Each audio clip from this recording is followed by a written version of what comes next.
Today is Wednesday, March 3rd, 2021. Coming up on Roland Martin Unfiltered, Congress all day has been discussing on the floor of the House H.R. 1, which is critically important to ensuring that we have fair voting laws in this country. We'll be joined by New York Congressman Mondaire Jones, plus our continuing coverage of voter suppression in Georgia. More drama there. Also on Capitol Hill, D.C. National Guard Commander William Walker testified today about what happened during the Capitol insurrection and how he was told he had opportunity for troops to go to the Capitol in June when Black Lives Matter protested, but not when the MAGA Trump people did. Also, Republicans and the majority of Democrats voted to keep incarcerated people from participating in elections. The Missouri Supreme Court has rejected an appeal from convicted murderer Lamar Johnson. St. Louis County Circuit Attorney Kim Gardner disagrees with that decision. Also, Tashara Jones came in first last night in the St. Louis mayoral race. She now heads into an April 6 runoff. We'll talk with her. Plus, Shalonda Young is being put forth by the Biden administration to run the Office of Management and Budget. Of course, that's after Neera Tanden had her name withdrawn. Also, folks, conservatives, they're launching a $1 million ad campaign in support of civil rights lawyer Vanita Gupta's nomination as Associate Attorney General. And, of course, also, they've been targeting Kristen Clark, the Lawyers Committee. What is it? Republicans don't like civil rights lawyers? Yeah, I thought so. Plus, criminals, they stole billions in COVID-19 unemployment benefits. We'll talk about why a new relief bill won't prevent it from happening again. And an Amazon manager is suing over racial discrimination. Plus, California's largest local teachers union slamming the state's new school reopening plan, saying it's a recipe for propagating structural racism. And today's Crazy Ass White People segment is a little different. It deals with campaign financing. Y'all, it is time to bring the funk on Roland Martin Unfiltered. Let's go.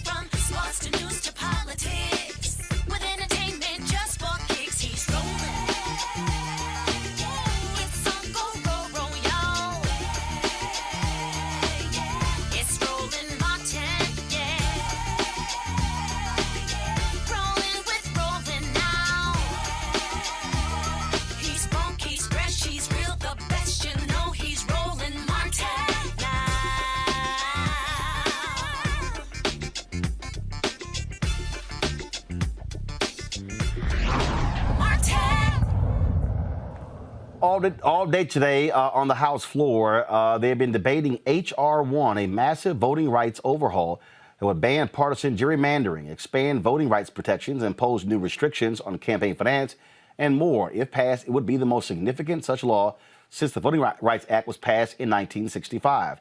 The bill is named after the late Congressman John Lewis, who, of course, focused on that for the balance of his life. Now, Republicans have been battling this for quite some time. The reason this bill is important is because of what took place when the Supreme Court in 2013 invalidated the Shelby v. Holder decision, which pretty much stripped away most of Section 4 of the Voting Rights Act. The Supreme Court also this week heard challenges to Section 2 of the Voting Rights Act. This bill is important because it will stop a lot of the voter suppression happening in states like Georgia. The question is, will Democrats in the Senate, like Kristen Sinema and Joe Manchin and Senator Dianne Feinstein, stop supporting the filibuster for some insane reason? That's the only way this is going to get passed. Joining me right now is New York Congressman Mondaire Jones. Congressman, glad to have you on Roland Martin Unfiltered, and certainly congratulations on your election. This is called H.R. 1 for a reason. I have been saying after the COVID relief bill, this needs to be first. Next up, the George Floyd Justice Act. This is critically important because we are seeing in 43 states across the country, Republicans trying to launch the biggest voter suppression against black folks and others since Jim Crow. That is exactly right, Roland, and it's so awesome to be here today with you and your viewers. This is unlike anything we have seen, at least since the Civil Rights Movement. And I was so grateful to hear you describe this bill, the For the People Act, as the most significant voting rights legislation since that Voting Rights Act of 1965. This bill is a huge piece of legislation, and it contains a lot of great things. The stuff that I tend to emphasize are automatic voter registration, which would enfranchise an additional 50 million people nationally, an end to the partisan gerrymandering of congressional districts, and the substitution of independent redistricting commissions so that Republican-controlled state legislatures, of which there are many in the United States of America, don't dilute black voters by throwing them all into one district or by scattering them across multiple districts. We also, in this legislation, have included public financing of congressional elections. You know, one of the reasons people, when they get to the United States Congress, debate the need for $2,000 survival checks in the midst of the worst economic crisis since the Great Depression is because they are completely untethered from reality. Congress is full of millionaires who disproportionately are the folks who are able to win congressional elections. I know firsthand, not as a millionaire, but as someone who defied the odds and defeated a billionaire who spent $5.4 million of his own money in my own race, and a lot of folks didn't think I could win. I should not be the exception to the rule. We need more working class folks elected to the United States Congress, and of course those folks will disproportionately be people of color, and we will get more representative policies coming out of the United States Congress that improve the lives of everybody, including racial justice. You know, it's a shame that it's taken so long to do something like pass the George Floyd Justice and Policing Act, as well as so many other great things that we urgently need in this country. The thing here, when we talk about what they're doing, and I don't think white Democrats really understand what's at stake here. When you talk about the Supreme Court last year in their ruling allowing partisan gerrymandering, the Supreme Court allowing there to be the purging of voter rolls. If Republicans are able to do this, and if they are able to win the House next year, and that's doable, if they're able to take back the Senate, they could then put into law bills solidifying their voter suppression, and with them controlling the Supreme Court at 6-3 with a conservative majority, that could very well shut us down when it comes to voting and making it difficult the next 10, 20 years. This is real. It is a true emergency in this country. This is existential stuff.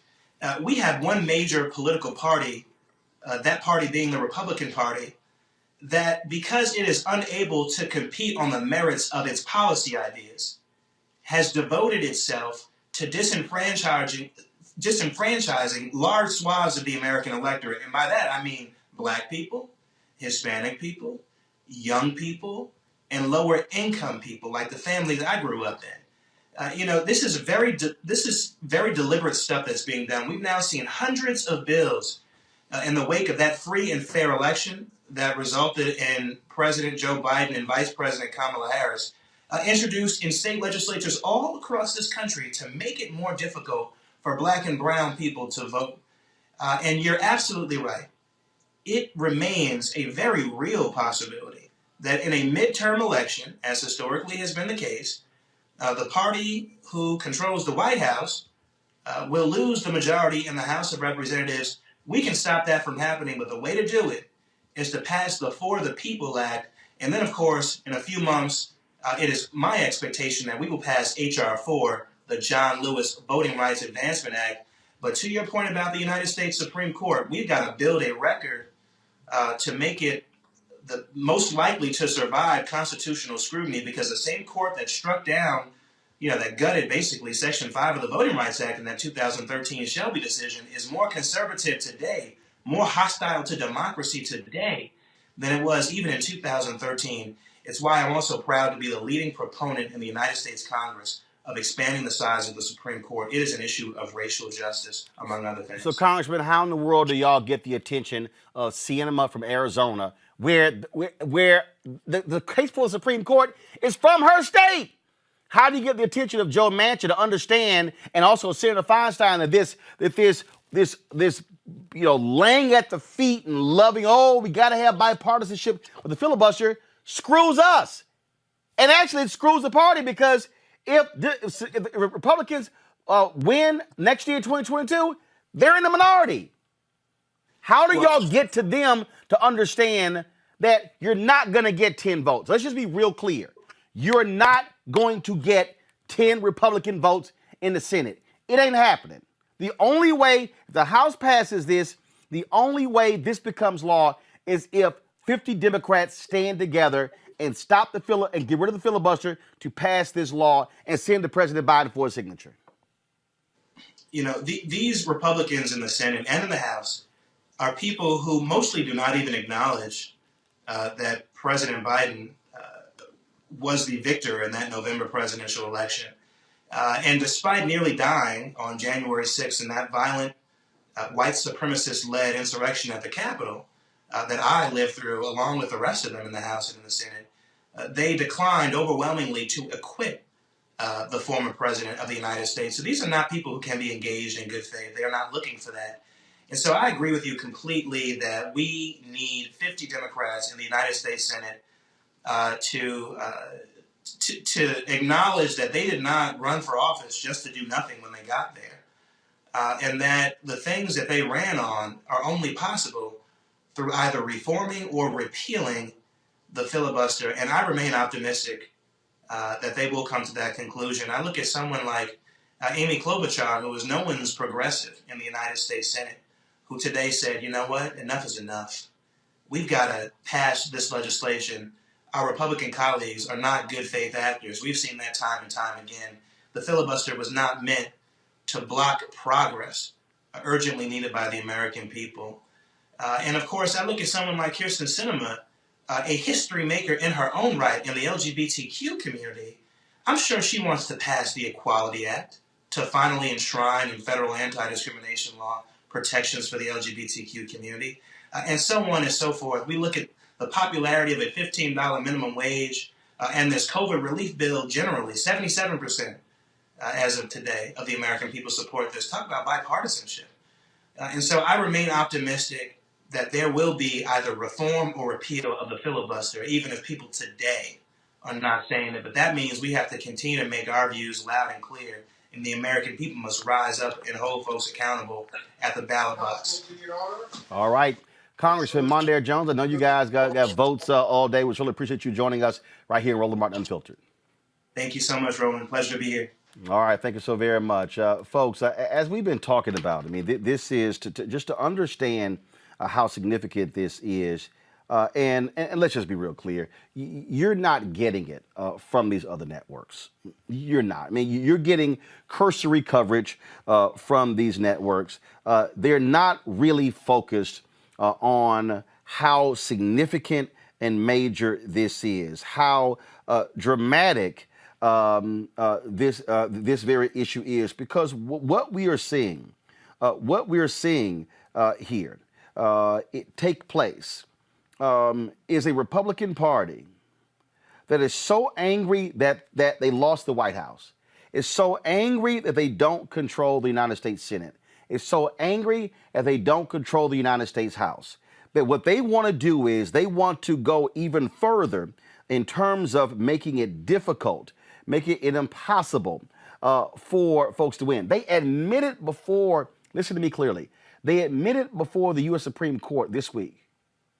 We showed it to you on yesterday. They admitted they need voter suppression to win. They said, oh, it's going to give an unfair advantage to Democrats. Really? And see,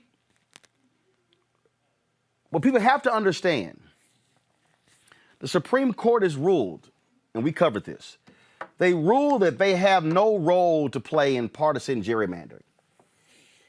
So when I say partisan gerrymandering, what they've done is they have pretty much locked down, let me be clear, they pretty much locked down these red states.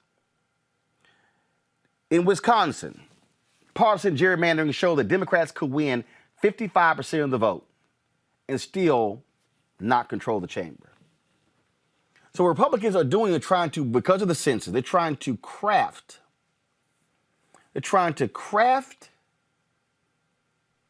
these states to where they completely control them.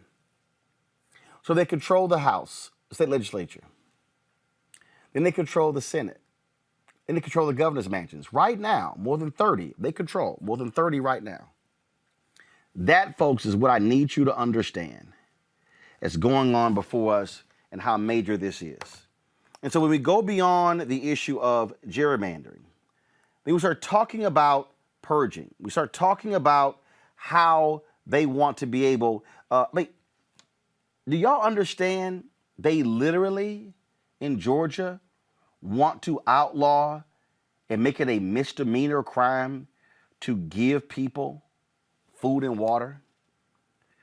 Do you understand how crazy this is? How nonsensical this is? And what Republicans are doing, I'm just going to play it for you because here's the idiot from Texas, Congressman Dan Crenshaw. Listen to this sheer stupidity.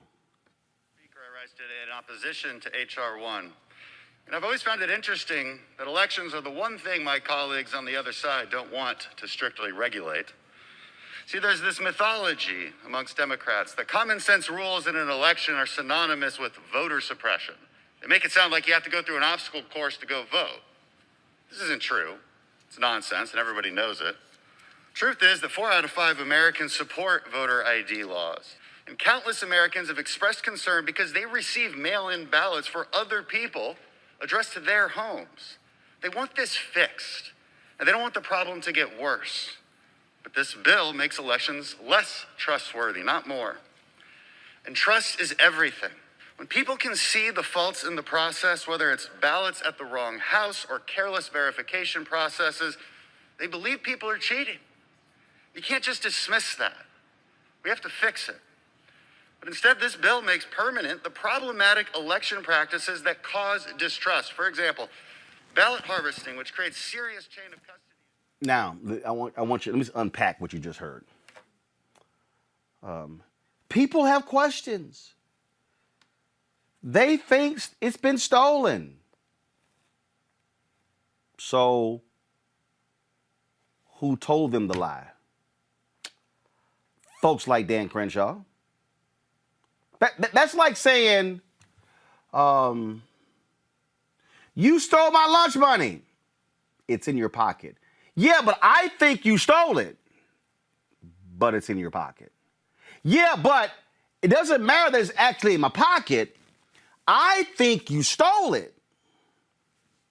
Y'all, that's what these fools are doing. Because Donald Trump went out here and running his mouth and got these fools all hyped up and concerned. I want y'all new phrase. Election integrity. Republican secretaries of state.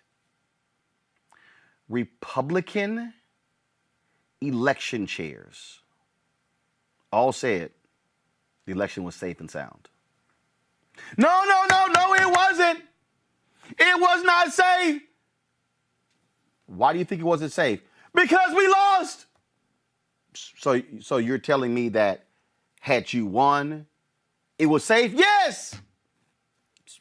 So you're really not upset because it's unsafe.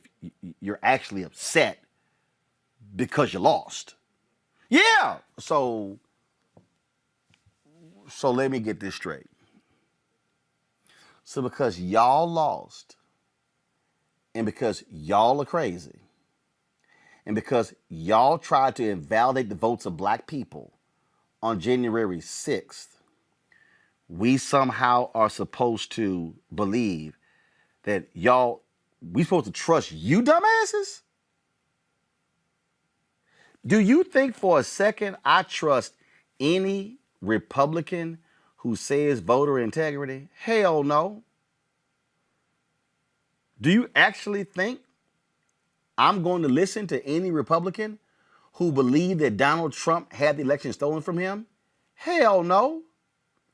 Do you actually think I'm going to waste any time giving credence to these fools?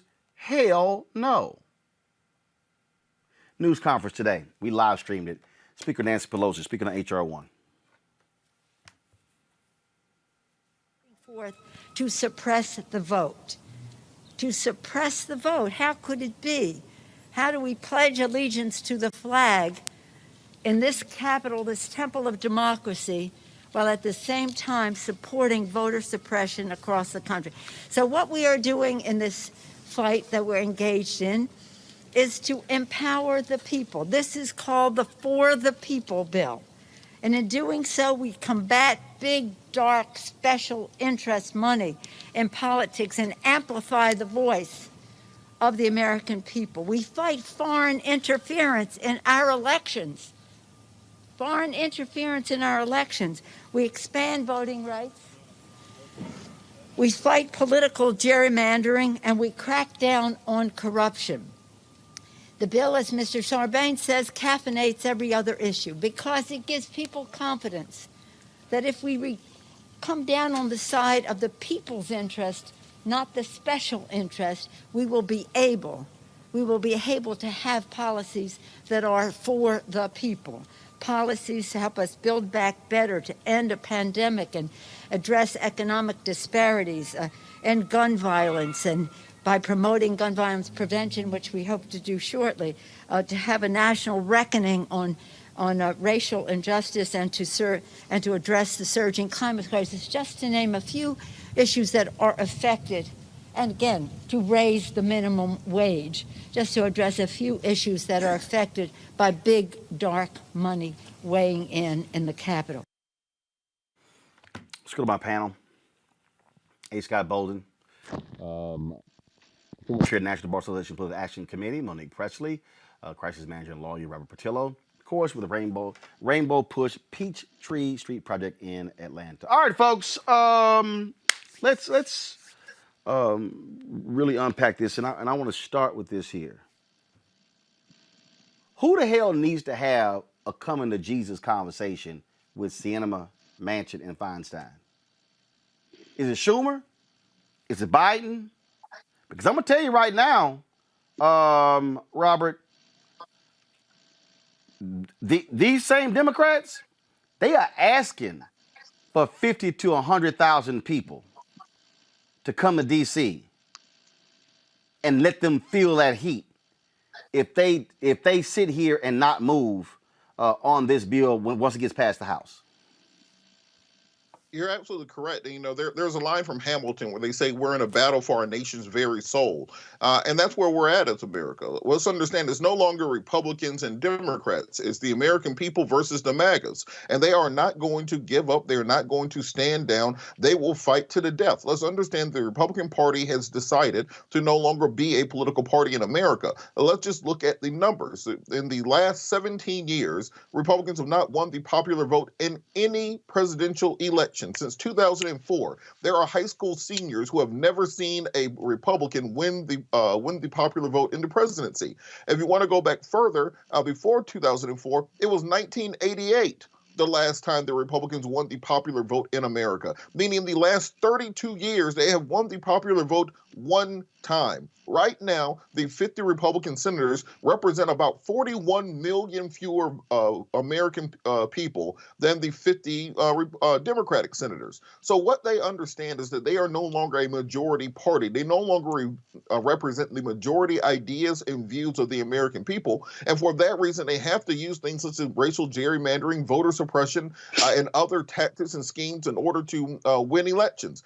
Donald Trump in 2020 did not even attempt to win the popular vote. He simply tried to carve a thin electoral map that would get him re-election, and but for about 66,000 people, 66,000 votes is really the margin of victory for Joe Biden, because even though he won by 7 million votes, it really came down to about 66,000 votes in the swing states of Georgia, Pennsylvania, Arizona, and Nevada that won him the election. So what Republicans understand is they cannot and will not allow for anything such as the John Lewis Voting Rights Act to go through. They cannot and will not allow any systemically targeted initiatives to reform the voting system, because if there was a fair election system in America, as Donald Trump said, if we had votings to that level, we'll never win an election again. As Ted Cruz said, if you allow that many people to vote, we won't be able to win elections.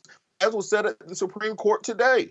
with regards to the Arizona voter suppression laws, that they are at a competitive disadvantage the more people that vote. So for these reasons, I think you have to get to Feinstein and Sinema and Manchin and let them help them to understand that your political future is not as important as the future of our democracy. Your political future is not as important as the republic. And if you have to go down in flames in 2022 because you supported the cause of justice and democracy in this nation, then so be it, but stand up for what is right and move the nation forward. And until and unless that happens, we will end up with a severe minority rule that pervades to the most extreme measures of society. And that is where we are at now, where people will not simply accept general mathematics and simple physics, which says that Donald Trump lost the election. Those people aren't coming around. You have to end the filibuster and get this legislation passed. The thing here, Monique, is if you're Sinema, your ass will lose in 2022 if no action is taken. This section 2, they're targeting Latinos in the West. That's how she won. That's how Mark Kelly won. That's how Biden won. I mean, I'm just trying to understand what in the hell world are they living in than the rest of us? Do they not see what Republicans are trying to do all across the country? In Arizona, the governor expanded the state Supreme Court 3 or 4 years ago. What the hell? I ain't even from Arizona, and I see a game recognized game. I was waiting for a question. Hi, everyone. That was the damn question. So that was the question, that was the statement, and the damn sermon. To the end. it was definitely statement and sermon. Here's the thing. The filibuster is one of those feast or famine type issues. And sometimes our members of Congress are thinking about, yes, we want to get rid of it now because it helps us as we are in power. But if we are not in power in 24 months, what will things look like? How many things will be pushed through, railroaded through, that we would have wished we had the power to stop? So I don't think it is that these particular members are ignoring their constituency or don't stand for these concerns. We know that they do. We know the history of these members. These are things, issues that they support and legislation that they support. So the question, as you asked originally, was who can get through to them? I think ultimately this is going to be a test for new leader Schumer, and this is then going to be a test for the vice president as go-between and for the president in order to bring them over to what is, we believe, the right side. But I think that starts with respect for their positions, because they're not based in folly. They have legitimate concerns. I ain't respecting shit, Scott. No. Here's the deal. Republicans had no problem getting rid of the filibuster for Supreme Court justices. Now let's go back. They love to say Harry Reid is the reason why we have the problem. No, Harry Reid, Senator Harry Reid, when he was majority leader, he said, Republicans, y'all are stopping Obama's district judges. Y'all are stopping the circuit judges. Okay? Reid said, he kept waiting, he kept pleading. Republicans like, hell no, we blocking everybody. He then did the nuclear option for those judges, kept it in place for appeals court judges as well as for Supreme Court justices. Republicans, that's not right, that's not fair, this is just wrong, you shouldn't be doing this, this is against our rules, this is not bipartisanship. So what happened? McConnell blocked Merrick Garland. They say we like Trump wins, he gets the seat. All of a sudden, Ruth Bader Ginsburg dies. What did McConnell do? Did McConnell respect the filibuster? Was he concerned about the norms and the procedures and the process? Was McConnell concerned? Follow me here to what Monique just said. Was McConnell worried about them losing in 2020? Yeah, that's why he did it. And guess what they got? A Supreme Court justice who's young, who they want to be there for the next 40 years. Republicans say, yo, we might lose, but while we got the power, we gonna exercise the power. That's what you do. Yeah. The Republicans are far more political gangster than the Democrats. And what needs to happen is Manchin and these others need to realize they're in the Democratic Party. And this is about power and accountability. That's the first thing, whether it's Schumer or the vice president or the president. Because here's the thing on H.R. 1. Those three, it helps them in the Senate. It helps them get reelected. It doesn't cost them their seat. That expands the votes. And most of those people, those voters, I don't care what jurisdiction it is, have voted for the Democrats when the Democrats are being suppressed by the Republicans in their home states. And so this only expands it. So it's illogical for them to say, I don't want the filibuster when the Republicans from that political gangster party does it. And then we want to have a conversation about policy and righteousness and equality. No, we need some political gangsters on our side and say, listen, yes, this is going to be a power move because we don't know what 2022 holds.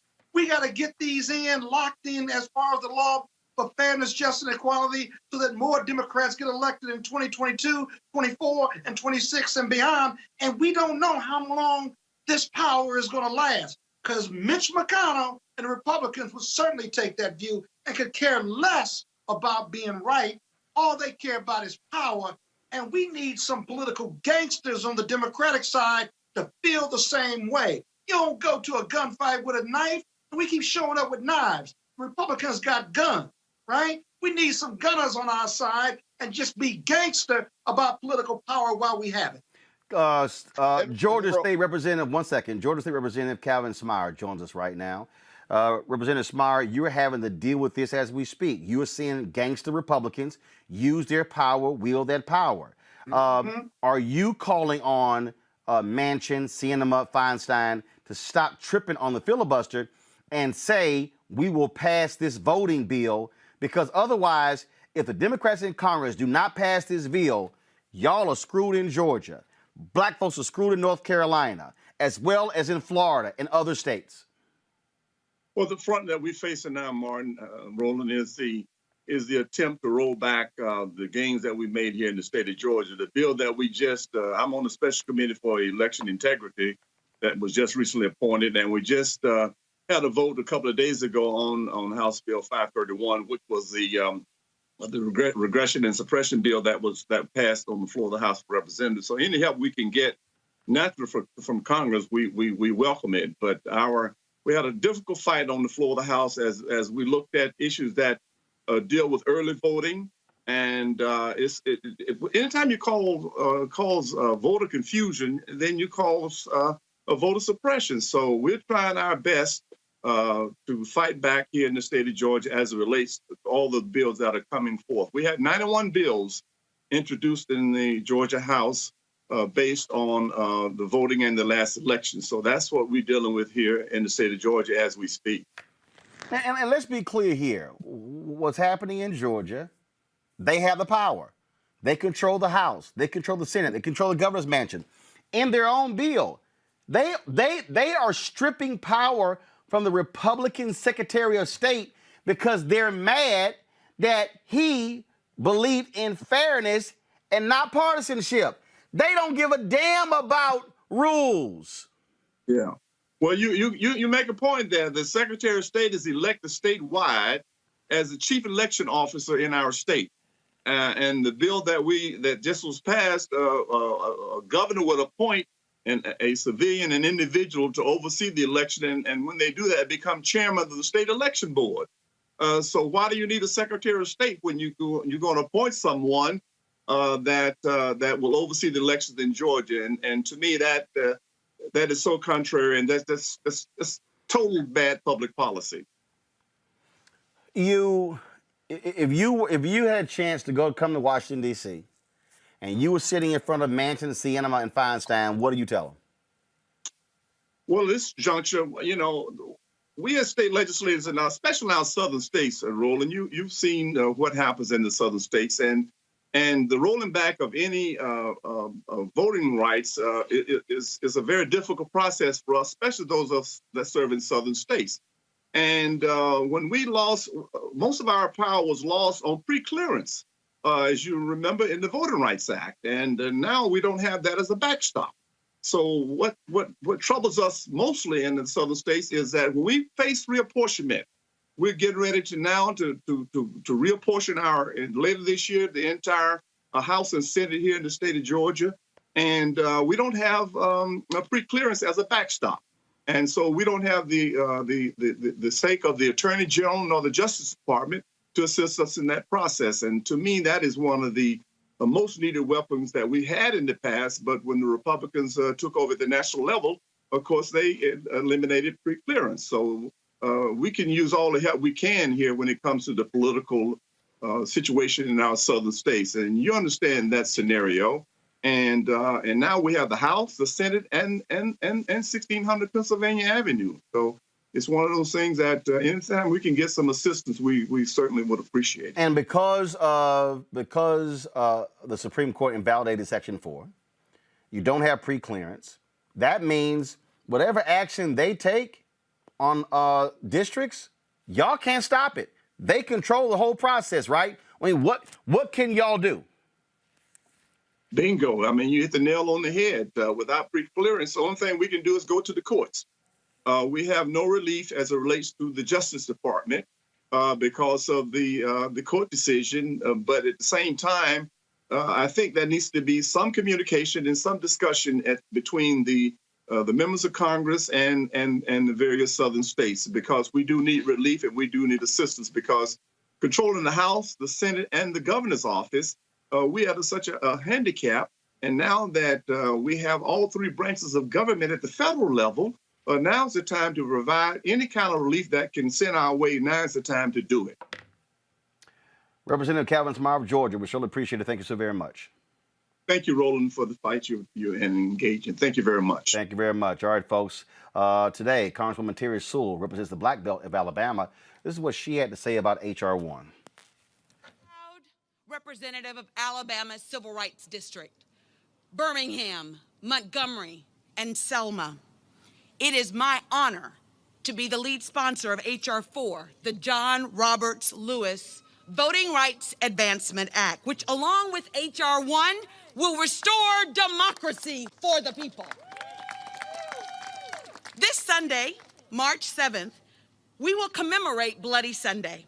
Our nation will reflect on the extraordinary sacrifices made by ordinary Americans in my hometown of Selma, Alabama. These foot soldiers were beaten. They shed a little blood on a bridge in Selma, daring to march for the right, the equal right to vote for all Americans. Never did I think that the cause for which our beloved colleague, Congressman John Lewis, and the foot soldiers, the cause for which they marched 56 years ago, the Voting Rights Act, would again require congressional action to restore its full protections. This reminds us that progress is elusive, and every generation must fight and fight again. As we see in the state legislatures across this country, and even in a court case before the Supreme Court this week, the right to vote is under attack. We know that our democracy works best when everyone can participate fully. But we also know that voter suppression is alive and well. Old battles have become new again. The legacy of the foot soldiers like John Lewis requires that we pick up that baton, and the baton of voter access, the baton of voter equality, and we continue the next leg. Their cause is now our cause too. Progress is only made when we demand it, when we fight for it. John said, "Our Ours is not the struggle of one day, 1 week, or 1 year. Ours is a struggle for not just one judicial appointment or presidential term. Ours is a struggle for a lifetime, and each and every one of us must do our part. We in Congress, we leaders must lead, but every American must vote. We need to make sure that access to the ballot box is assured by everyone. As I close, I am reminded of John's last visit to the bridge. Every year we had an opportunity with John and Faith in Politics to go on a pilgrimage. John, last year was the 55th anniversary, and many of us didn't think he was going to attend, but he did. He did. John fights for what he believes in, and he stands up in times of good trouble. I want to remind all of our colleagues of his last call to action on that day.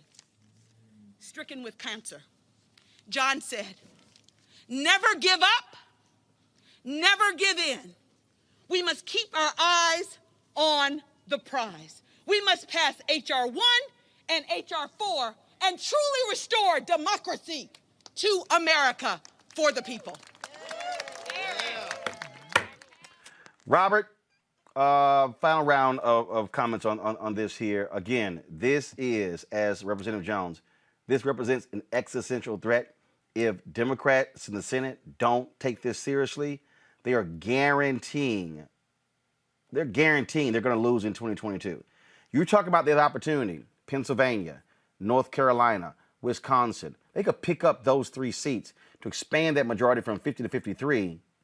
If they don't have the voter protection, they could lose anywhere from 3 to 4 seats. Well, let's understand something. If the president wants the filibuster to go away, the filibuster will go away. If Chuck Schumer really wants the filibuster to go away, the filibuster will go away. There's a story of LBJ when they were passing the Civil Rights Act of '64.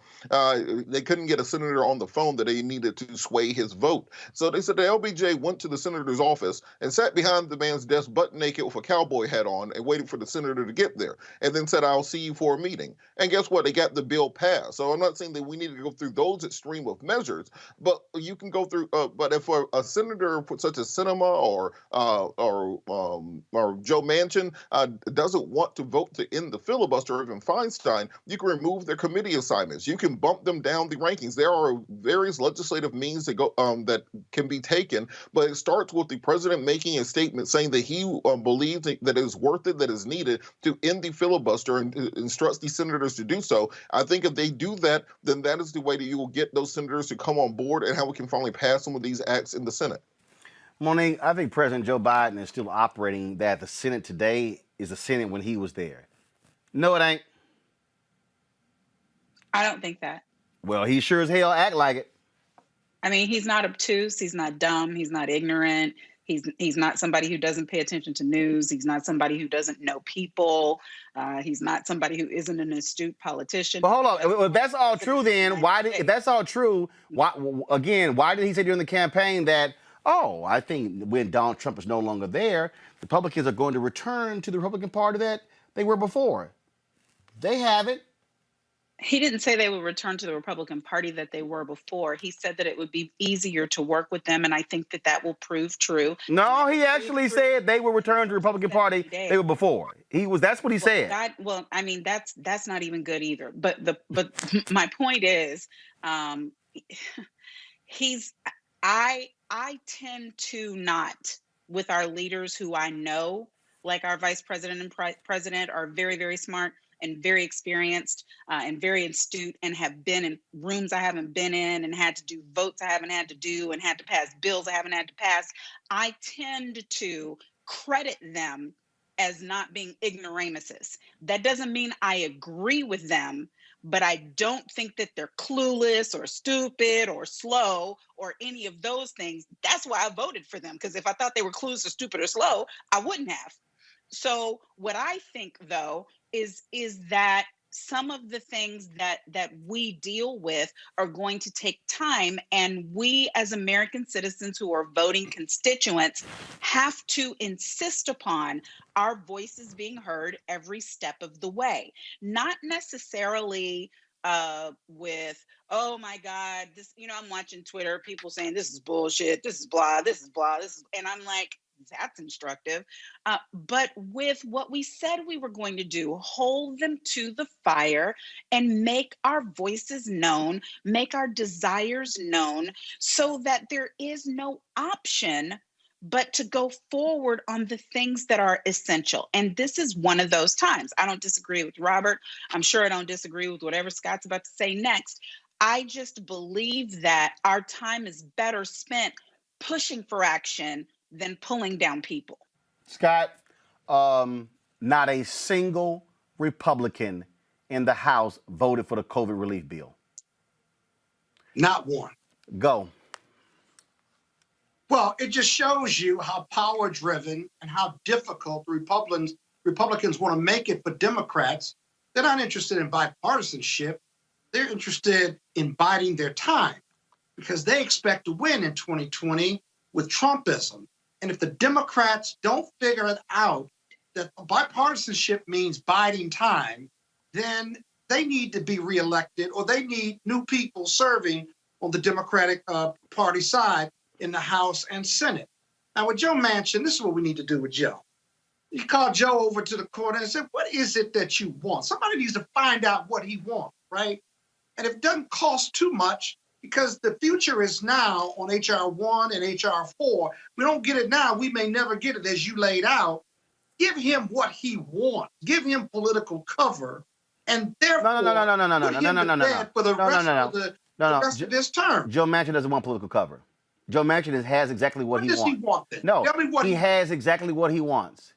That is... Oh, just power? That is the power to say yay or nay. That's the recalcitrant? That's the difference. That's a difference. That's what he got exactly what he wanted.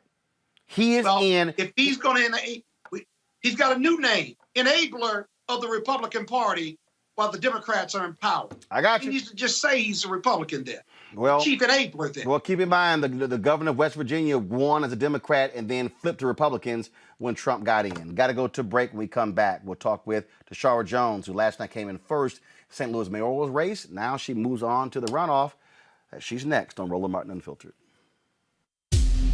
Donald Trump is not done dividing America. He's come out of hiding to find his old friend, the spotlight. On Sunday, he took the stage at the Conservative Political Action Conference in Orlando, Florida, where he lobbed insults, spread conspiracies, and lied. This election was rigged. And the same things he's done for 4 years, with no concern for the destruction he leaves behind. He'll get the attention he craves. After all, even condemning him feeds his insatiable need to be seen. Which is why it's more important than ever to remind ourselves that in November, one thing became clear. America is not Donald Trump. America is the people whose names you may never hear, whose only fame will be among those whose lives they touch, but who are the best of America, all the same. They're doctors, nurses, healthcare workers, the people working tirelessly to get every American vaccinated against COVID-19. They're the disaster relief workers and first responders, holding up their Texas neighbors during the harshest winter the state has ever seen. They're the people who show up, lend a hand, and give a damn when their fellow Americans are in need. Remember them. The lives they lead are the best proof that Trump is a liar. Because America's greatness comes from us, not him. The Lincoln Project is responsible for the content of this advertising. Are you geolocating people through the FBI based on where they were on January 6th? He asked you about the geolocation and metadata aspects and gathering related to the gathering of metadata that is related to your investigation into the January 6th riot.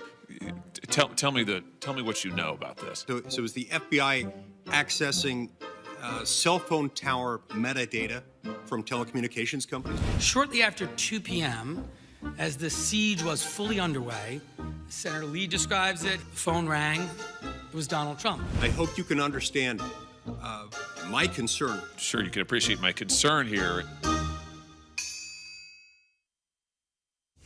I'm Bishop T.D. Jakes. How y'all doing? It's your favorite funny girl, Amanda Seals. Hi, I'm Anthony Brown from Anthony Brown and Group Therapy. What up, Lana Well, and you are watching Roland Martin Unfiltered.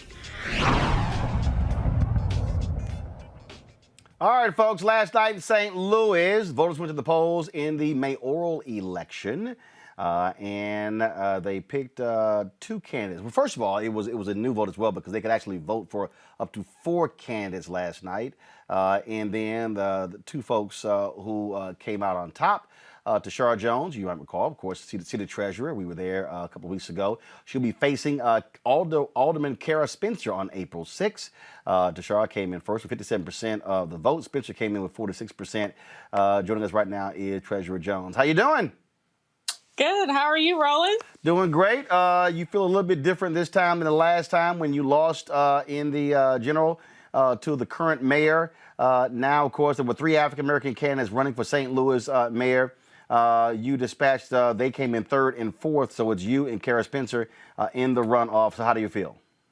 I feel great. I feel confident. The voters definitely spoke yesterday. We won out of 28 wards. We won 18. And then also we led by more than 5,000 votes or 10 points. So we feel really confident going into the runoff. For the folks who don't realize, you've been on a constant duress and attack from the St. Louis Post-Dispatch. They have trashed you every turn. They, of course, endorsed Spencer and another candidate in this election. And also the St. Louis Police Union cannot stand you as well. Do you believe that for black voters there in St. Louis and progressive white voters, those are two good folks to hate you because that fuels your folks to the polls? I don't think that anybody's really paying attention to the Post-Dispatch. As far as their readership in the city of St. Louis, it's about 6,000 in a city of 300,000. So obviously their readership is declining. And for the police officers union, most of them live outside the city. So their influence isn't that great. So how are you going to, now you're running against the alderman who, again, the Post-Dispatch talked about how smart she is and a great progressive. You got 2 progressives, frankly, running. What is the case you're going to make to the voters in St. Louis to pick you to be the mayor? Well, the case I'm going to make to the voters to pick me is that I am ready to lead on day one. I don't sit here and talk about plans and haven't implemented anything. I've actually been implementing visions and platforms in the treasurer's office for the last 8 years. I have totally transformed 2 departments in city government and created a 3rd. The voters deserve someone who's going to be ready to lead, who has relationships on the state and national level to put St. Louis back on the map. And so, obviously, you got a month now. And how are y'all running? Are they actually having debates? Are they virtual? What's actually going to happen with the both of you running? Yeah, so the debates forums are going to continue to be virtual. The invitations are already coming in from, one of our local radio stations, League of Women Voters, some of the ward organizations. So we will continue to have forums in a virtual environment. And people will be able to choose who they want as mayor on April 6th. And last question for you. Young voters propel Congresswoman Cori Bush to Congress. How is that also looking for you? We are definitely popular amongst young voters. We have one of the most diverse coalitions in the city, and that's what propelled us to victory on last night. It's multi-generational, multi-ethnic, just diverse in all ways, shapes, and forms, because we actually do the outreach to communities that feel left behind. We translated our campaign materials into Bosnian, Spanish, and Mandarin, which are communities that are growing in St. Louis, to let people know that we see them and that we appreciate their seat at the table. All right, then. Tashara Jones, well, certainly congratulations. Good luck on April 6th. And we'll be monitoring this race. And hopefully on April 7th, we can be wishing you congratulations as a new mayor of St. Louis. Oh, thank you, Roland. And thank you for all of your support. I appreciate it. All right. Thanks a lot. I appreciate it. All right, folks, let's go back to Capitol Hill. Today, the head of the D.C. National Guard compelling testimony that explains exactly what happened on January 6th and who chose not to give him the right orders to muster the National Guard. But listen to what he says, what they said to him when Black Lives Matter protested in D.C. Watch this. I appreciate the opportunity to appear before you today to discuss the events of January 6th, a dark chapter in our nation's history. I was personally sickened by the violence and destruction I witnessed that fateful day and the physical and mental harm that came to U.S. Capitol Police officers and Metropolitan Police Department officers, some of whom I met with later that evening, and I could see the injuries that they sustained. It is my hope that my recollection of the events and my presentation of the facts as I know them will help your committees in its investigation and prevent such tragic events from ever occurring again. First, I think it's critical to understand what the District of Columbia National Guard mission was on January 6th, to include the civilian agency we were supporting, and our requests for support of other civilian authorities were handled. On December 31st, 2020, the District of Columbia National Guard received written requests from the District of Columbia Mayor, Muriel Bowser, and her Director of Homeland Security and Emergency Management, Dr. Christopher Rodriguez. The request sought National Guard support for traffic control and crowd management for planned demonstrations in the district from January 5th through January 6, 2021. After conducting mission analysis to support the district's request, I sent a letter to the Secretary of the Army, Ryan McCarthy, on January 1st requesting his approval.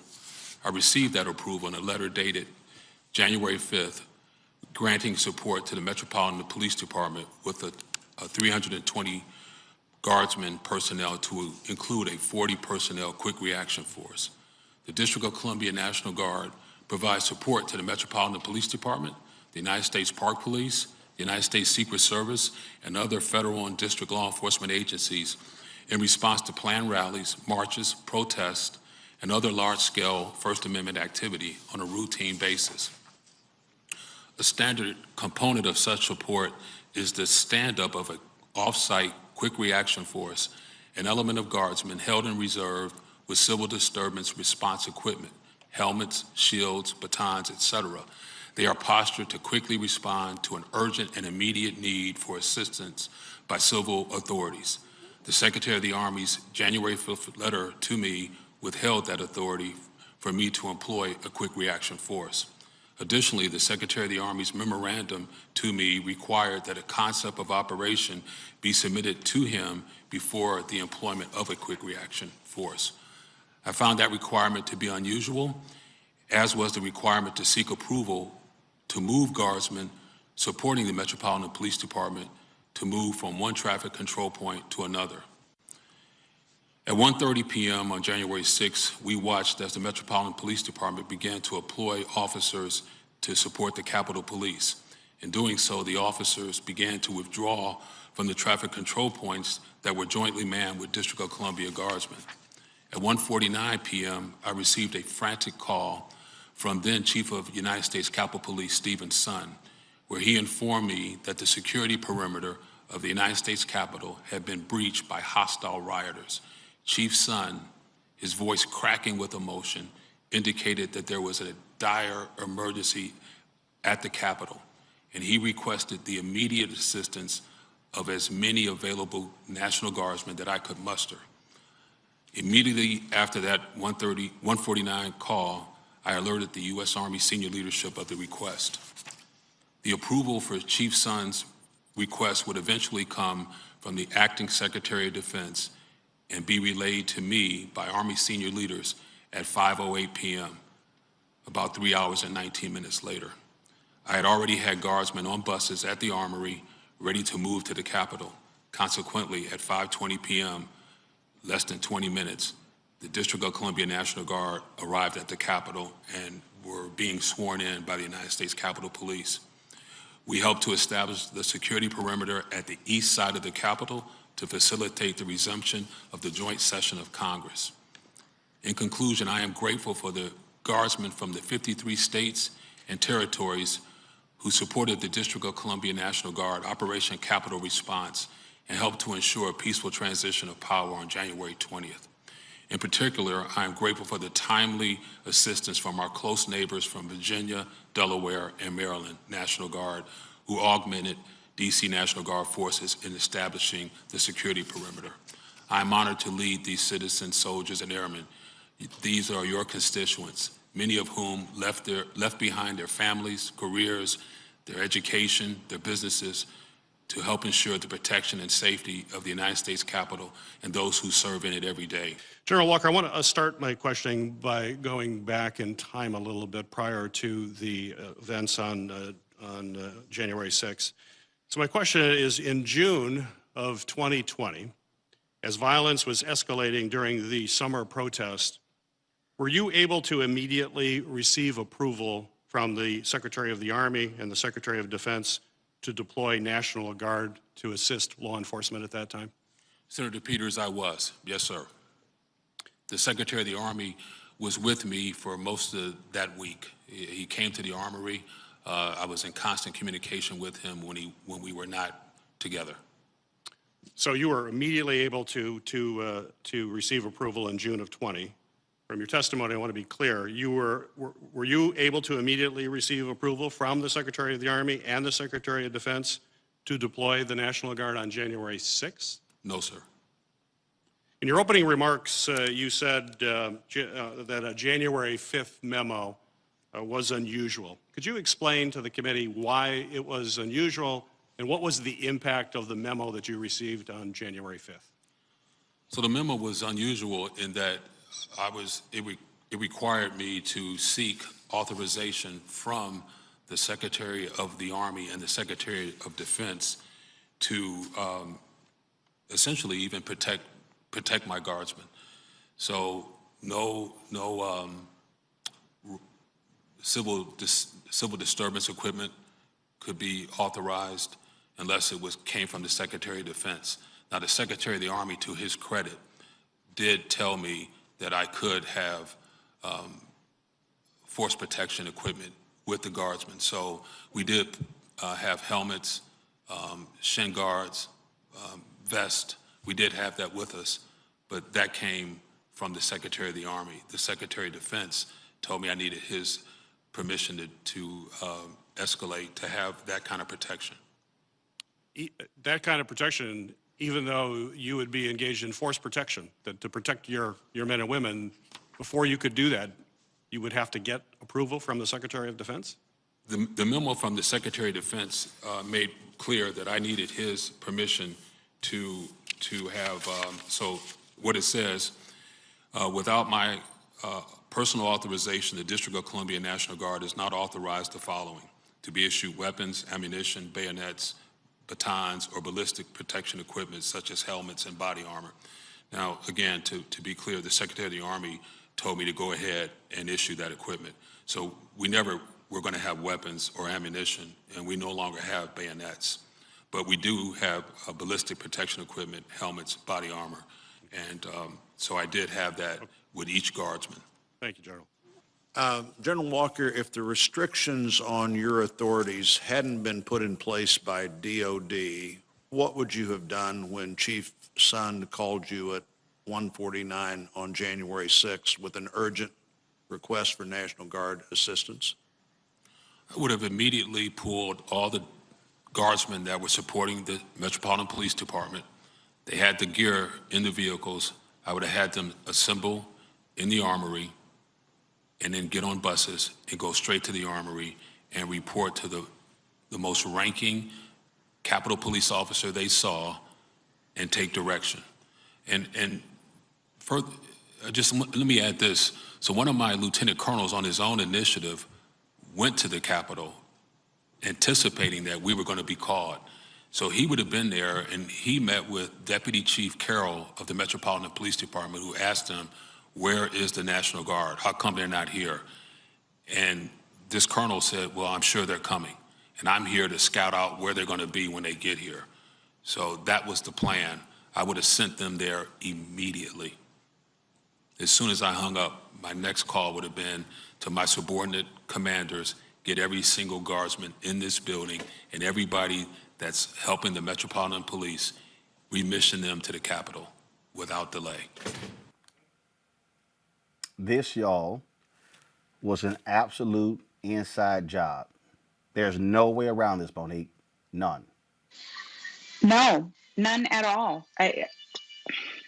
I'm left speechless. I don't. I hope that Americans are hearing this testimony. I believe that from the very beginning, from the day that I was here on the show, that all of it took place, which was January 6th. But it's just plain now. I mean, there's no arguing that, and they need to dig and dig until every single person responsible is held accountable. It was interesting, Scott, to listen to Republicans ask questions of the commander, knowing damn well that if a Democrat in the White House had done that, they would be raised in holy hell and losing their minds. You don't trust the troops. You don't value cops. A cop died. One had lost 3 fingers. One lost his eye. And these folks act like there was a picnic on the lawn January 6th. Oh, very reserved, of course. But if those are 1,000 Black Lives Matter, people who had gotten shot and laid out in front of the Capitol, which they would have been had they been Black folk, you would have said it was necessary, those same Republicans, it's necessary to protect democracy and our liberty and our freedom of the Capitol. But let me tell you something for your viewers, because I've done a lot of internal investigation, okay? You don't just look at documents. You don't just interview the lead people. You go up and down that line, Roland, until you get to the link, the witness that is going to link the communication, because it won't be in writing, the stand down communication. Somebody willing to come forward and tell the truth that the Department of Defense and Homeland Security were told to delay, stand down, and that regardless of violence, that they were certainly not to be there in order to prevent, quote, bloodshed. And that is an order that came directly from the White House. And if you investigate it long enough, if you set up the commission, you hire outside counsel, and you're really thorough because you want to know the truth, that's what the ultimate report will say. It won't be conspiracy theorists. It'll be factually based. And then that needs to be published, right? And then the bad actors need to be prosecuted, because you're just scratching the surface based on the testimony, the public testimony. They need to go behind closed doors with hundreds of witnesses until you get to the link that we have not heard, the actual witness that says, I was in the room when the order to stand down from the White House came in. It's coming. Just sit tight. Robert, to sit there and watch co-conspirators ask questions is pretty funny. And pretty ballsy. Well, absolutely. And I think any banana republic on earth, and I don't like that antiquated phrase, would understand that certain people need to recuse themselves from these hearings. The people who need to recuse themselves are the people who are the co-conspirators in the crime which took place. And frankly, these are the people who are going to be facing not just expulsion from the Senate, but maybe criminal charges. People like Hawley and Cruz. We heard the statements from Congress, people saying that there was a congresswoman who was tweeting out the location of the Speaker of the House during the insurrection. The individuals, which is very easy to find, the individuals who were giving guided tours throughout the Capitol at a time where guided tours were banned at the Capitol, and those people later on coming forward. We've seen the QAnon shaman say that he is willing to come forward and testify as to their connection. Alex Jones has said he wants to go before a Senate committee on these issues. So the truth is going to come out. But you're right, there's a special level of gumption that's required for Hawley and some of these others to sit there and try to question what happened, the witnesses. And there's a quote from Voltaire that I like, where he says, "If you can convince a man of absurdities, you can force him into atrocities." And that is what we're seeing with these Republicans and these MAGAs now. They've been so corrupted, so bought into this idea of voter fraud and losing their country. And this goes far back before Trump. David Duke was talking about this in the 80s, the singularity that's coming in the 2040s, where there will be a majority minority nation, that they are so willing to believe those absurdities that they were willing to commit the very atrocities that they thought they were going to prevent going forward. We saw the golden statue at CPAC. These people are on a completely different wavelength, and to think that we're going to go back to negotiating with them like it's Tip O'Neill and Ted Kennedy or something along those lines is not realistic. We have to fight the fight that's in front of us, and right now we have to fight with every weapon we have. Look, these people. Roland, one other thing. Go ahead. If I may. That that witness list has got to include those House of Representatives and those senators mentioned by my colleague. They've got to put them under oath. The question is, do the Democrats, they hold on to leadership, have the guts and the fortitude to put them under oath as well? They should. Well, look, these fools haven't stopped. They're not going to stop. Now we have where you have folks saying that they have actionable intelligence that these same white domestic terrorists plan to do harm on March 4th, tomorrow, which is like this. In this QAnon conspiracy, Monique, they believe that tomorrow Trump rides the white horse back into the White House. Yes, they do. They do. It's insane. I watched one of the women who was at CPAC, not inside the doors, but outside, explaining how just from 1776 to now, he's about to assume his rightful place, and it is lunacy, truly. And that is the proof that not just that there's this remnant out there that can be molded or that has this belief system, but that as news organizations very different than yours, Roland, who just carry the story over and over again with zero responsibility, with zero ethics in the way that they do it, because it gets clicks and it gets views. It has led our country into a sewer. And we have people who really are in the desert putting sand in their mouth and calling it water. And that's why leadership matters so much. Leaders lead. They lead by example. They understand the responsibility. There are rules, there are boundaries. As President Obama, President Biden will say, we don't have to agree on positions, but we got to agree on the same set of facts. And that's not where we are. As Robert just said, no, it's very binary right now. They're in an entire different world. They have created one for themselves with an alternate type of system and facts. And anytime they start losing people, they create. So see, it was supposed to happen on Inauguration Day. And since that didn't happen, they were losing people. They came up with March 4th. And so there's no reason to think that all of these people that are in the black market, that are the underbelly of the internet and of the web, the dark web, there's no reason to think that they are not being spurned on by current members of Congress, prior members of the administration, in order to do their bidding. Look, if you want to see the kind of idiots that we're dealing with, this is the kind of idiot in Missouri. And I'm doing this for a reason, because this impacts the next story that we're doing. These are the kind of idiots who are appealing to these deranged white domestic terrorists. Listen to Josh Hawley. Speaking of being canceled, the last 6 weeks, the radical left, their corporate allies, the liberal media, have tried to cancel me, censor me, expel me, shut me down, stop me from representing the people of Missouri, stop me from representing you. And guess what? I'm here today. I'm not going anywhere, and I'm not backing down. Not a chance. Not a chance. And neither are you, am I right? You're not going to back down. You're not going anywhere. I just want to say to those people who, speaking of being canceled, the last 6 weeks. This is the person who called for a civil rights probe, a St. Louis prosecutor, Kim Gardner, last year.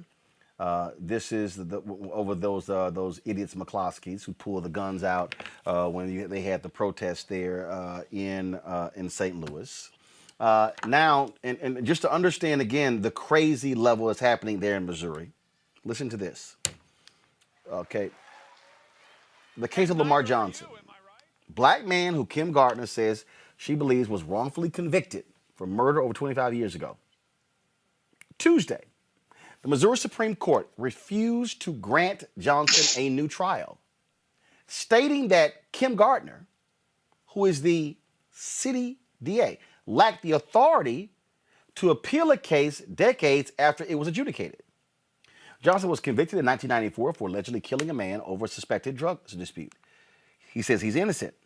Gardner's office has not announced whether they will appeal to the U.S. Supreme Court. The thing about this case is that the Hawleys of the world don't care that Gardner's office has concluded that the man is innocent. These Republicans in Missouri, Scott, are perfectly content with this black man sitting in jail to have a prosecutor come forward and say, we have investigated and this man is innocent. They're saying, don't matter. You don't have the authority. We don't care. Stay the hell in jail. That's the state that Josh Hawley comes from. And who is Josh Hawley? The former attorney general. And that's the state Supreme Court that he comes from and where Kim is and where that defendant is incarcerated. You need two to tango. You need a prosecutor to bring the case and prosecute, and then the judge will sentence, and then the defense obviously gives the defendant their best defense.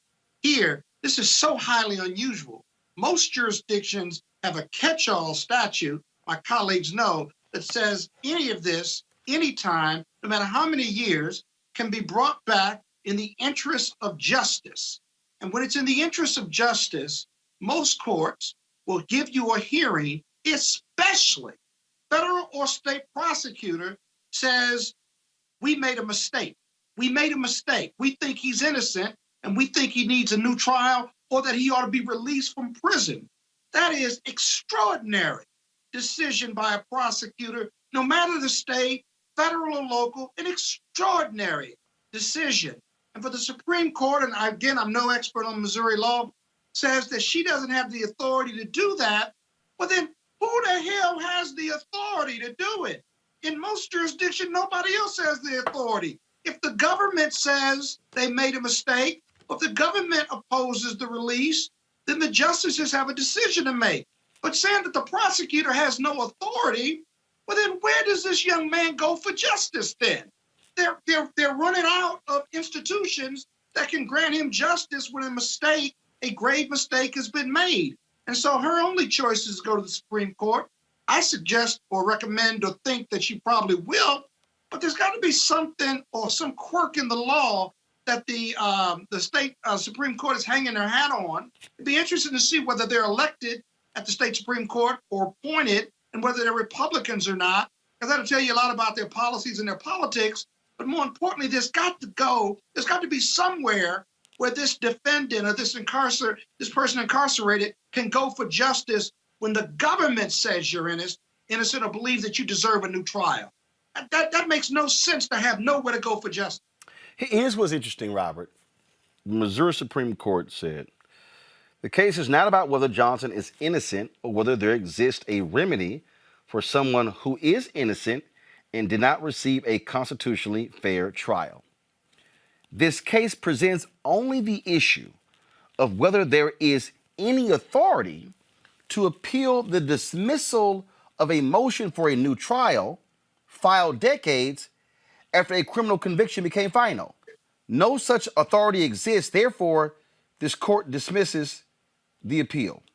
Now, the Republican Attorney General, Eric Schmidt, he argued that Kim Gardner lacked authority to seek a new trial after the case was adjudicated. Now, here's the deal. Okay. Schmidt spokesman, I'm reading the Associated Press story, said the ruling makes it clear, go to my iPad, that the law does not allow the circuit attorney's office to file a motion for a new trial almost 25 years too late. First of all, she wasn't in office 25 years ago. The circuit court brought our office in not to comment on innocence or guilt, but to ensure that the rule of law is upheld and the proper procedure is followed, and that's exactly what we did. Well, shit, Monique. Well, if you're the attorney general of the damn state and you're saying, sorry, Kim Gardner, you don't have the authority, well, damn it, find out who does. Yeah. That's not their desire. Well, it's not about their desire, Roland. We have the power. So I have to agree with what Scott said, because I think maybe he wasn't willing, or maybe he just didn't feel like it tonight, but I will buck all of it and say plainly, they're right on the law. They're following the law.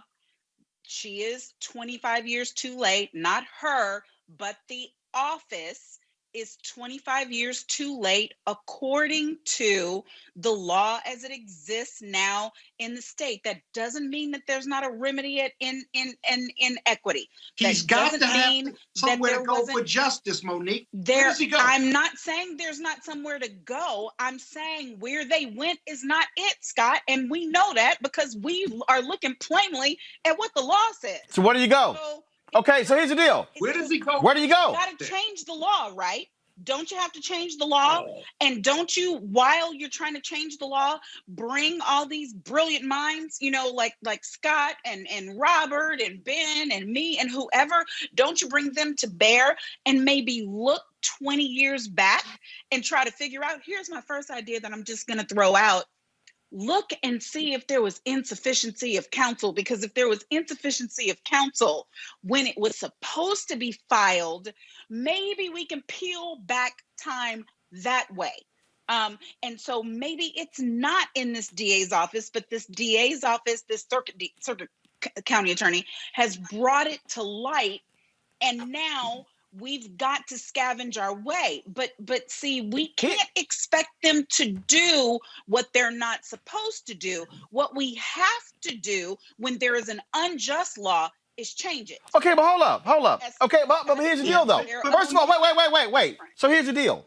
Robert, this is the AP story. Gardner said there was misconduct by one of her office's former prosecutors, that secret payments were made to the witness, that police reports were falsified, and testimony perjured.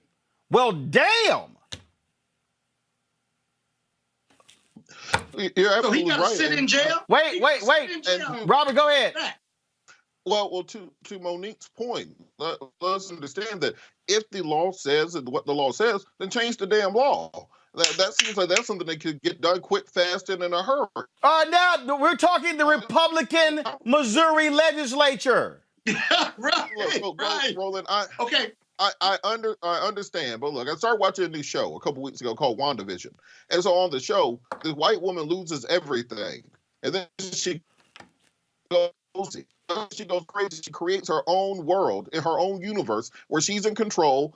She has all the power, and it's the 1950s, and there's not a lot of minorities around. So we can call this MAGA vision, because these people have a MAGA vision of what's going on, where they are in control of everything, where they don't have to worry about minority rights, where they don't have to worry about the needs of the people as long as they are financing their corporate interests. So what has to happen, I don't care how long it takes, is if you don't have the legislators in place that are needed, then you have to put in the consecrated effort to overcome voter suppression, overcome gerrymandering, flip these state legislatures. Eventually, Bro, but you can't flip Republic. No. Okay, wait, but hold You gotta on, let me say Scott. this. It's Scott. Listen to what I'm saying.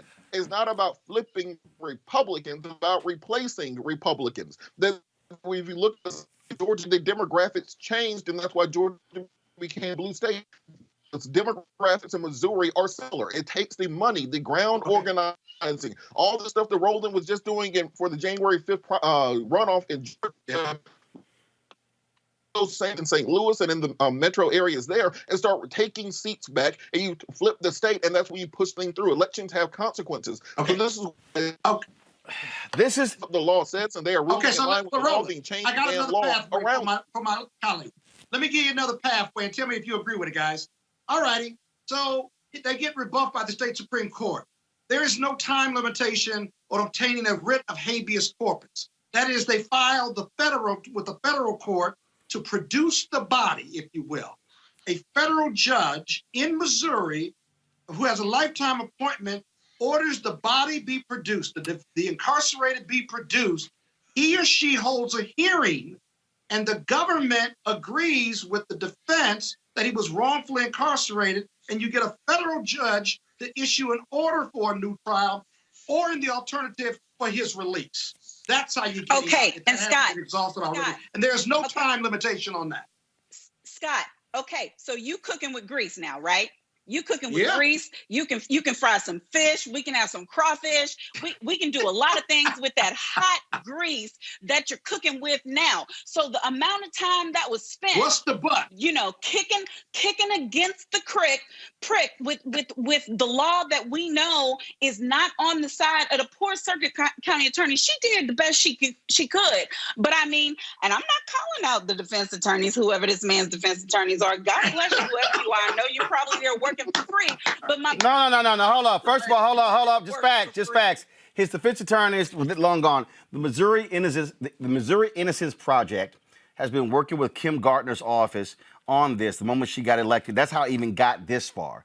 But Roland, the theory. I'm just giving facts. And the theory of the case is wrong, and every branch of the Innocence Project isn't the same. And the dude who just finished talking, they would want to listen to him because he might know some ways around it. That's okay. Fine. So while the two of y'all write this up in the ear. I'm talking. One of the two of y'all write that up, and then I'll send to Kim Gardner. I'm good with it. And Kim Gardner will probably tell you that's all why I'm saying. You can or cannot do that. Well, here, why don't we just ask her? So let's see here. Okay, call her up. Got a number? Who you think you talking to? He gonna call her up. Who the hell you think? Who the hell you think you talking to? Who the hell you think you talking to, Scott? You know he gonna call her. He gonna call her. Let's get somewhere. I'm excited about. Hey, Kim. This. How you doing? Hey, I'm on the air right now, and we talk about this. I'm literally on the air. We talk about the Lamar Johnson case, and so Scott Bolden has a legal idea to try to move this thing forward. Do you want to hear what he has to say? Okay. All right. I'm gonna have a control room call you. We're gonna pull you up. All right, control room, get ready to call because we're talking about this case. We're trying to figure out, okay, how can we, what action can take, what's next to get this brother free. So they're gonna call you back in 10 seconds, okay? Okay. Okay. All right. Bye-bye. Hold on. I told you he was gonna do it. Hold on. He's a mess. Let's go. See, this is why Chelsea. That's the phone number. Y'all call Kim on FaceTime audio or FaceTime video. Y'all give a call right now. See, this also why y'all doing that. That's why we ain't on network TV. While y'all doing that, this you can't just do this. This is why you guys support a black show. This is why you guys support a black show. We got three lawyers and a journal. See, this right here, why y'all now keep me on the screen. This is why y'all support a black show because you ain't gonna get this on MSNBC, CNN. Solution. The host ain't gonna call somebody on the air. This show we doing is the actual show that I pitched to CNN back in 2007, which I called a scripted, unscripted show, where you just take it wherever you want to take it, and that's what we doing right here. That's why y'all got to We're support us definitely with in our the Bring the Funk unscripted fan part. club. So y'all should support us at Cash App, $ pull the graphic up, Cash App, RM Unfiltered, PayPal.me/R Martin Unfiltered, Venmo.com/RM Unfiltered. My Zelle is at Roland@RolandSMartin.com or Roland@RolandMartinUnfiltered.com. So this is how we do it. Pull Kim on audio. I don't need Kim on video. Pull her on audio. All right, Kim. Okay, so Scott, Kim Gardner is on the phone. So Scott, Kim, we've already told everybody the Lamar Johnson case, the Missouri Supreme Court denying it, the Attorney General saying you didn't have standing, it was too late. We were talking about with these three lawyers, what's next? Scott says this should happen next. Scott, go. Hey, Kim, Scott Bolden. The alternative, I thought, and there, as to whether, is there any reason why the defendant and the Innocence Project haven't brought a writ of habeas corpus to the federal court for them to produce the body before a federal judge, have a hearing, and hopefully get the federal judge to order either his release or that he get a new trial with your office in support of the defense request for that writ? Kim? Yeah, I believe that's a avenue, and that's where I think that we have to find a way, because in this case, as you know, this is not about, everybody thinks this is about just the rights of, and what it is about a wrongfully convicted man, but it's about the rights of a prosecutor to correct and do their job, their constitutional duty to correct a wrongful conviction and to be true ministers of justice. We take an oath, not just to the laws of the state of Missouri, but actually the Constitution. And so you're basically saying that a prosecutor who finds wrongdoing has no mechanism, and the procedural bar is just so great that we can't do our job. And this is serious. This is whether a prosecutor can actually be the minister of justice that they claim that we should be. How can we? This ruling. Yeah. So Kim, hold on. So Kim, you chose. Hold on, Scott. Hold on. So Kim, you chose to go this process to see if you could actually pursue this. You took it to the state Supreme Court. Now that they've said no, you don't have the authority. Now figure out another route. Yes, we will figure out another route, and that's my goal, is because I think that we have to, as prosecutors, it's fundamental to our job, our duty, and to the whole integrity of the criminal justice system to find a mechanism to correct the wrong. And we should not be impeded by just the procedural barriers that the Supreme Court of Missouri looked at. And that's, to me, is devastating, because justice should not end when we secure a conviction. Justice should also be obtained and followed through by a prosecutor even after a conviction is attained, and that's our duty. So when we talk about the constitutional oath, where is that at in the Lamar Johnson case? And so and like I said, people think it's just about Lamar. It's about a prosecutor's right, a duty that we all know we control a lot in the criminal justice system, and we're the minister of justice. And so you're basically saying a prosecutor has no duty to correct wrongful convictions. And I disagree with the Supreme Court. Scott, go ahead. Then Monique and Robert. Scott, go ahead. Which would, in fact, leave him in legal purgatory in an unjust system whereby you as the prosecutor knows that he was wrongfully convicted. And so I agree. The short-term effect would be for you to ask for a hearing, and it went to the state Supreme Court, and to see if you could just get justice that way.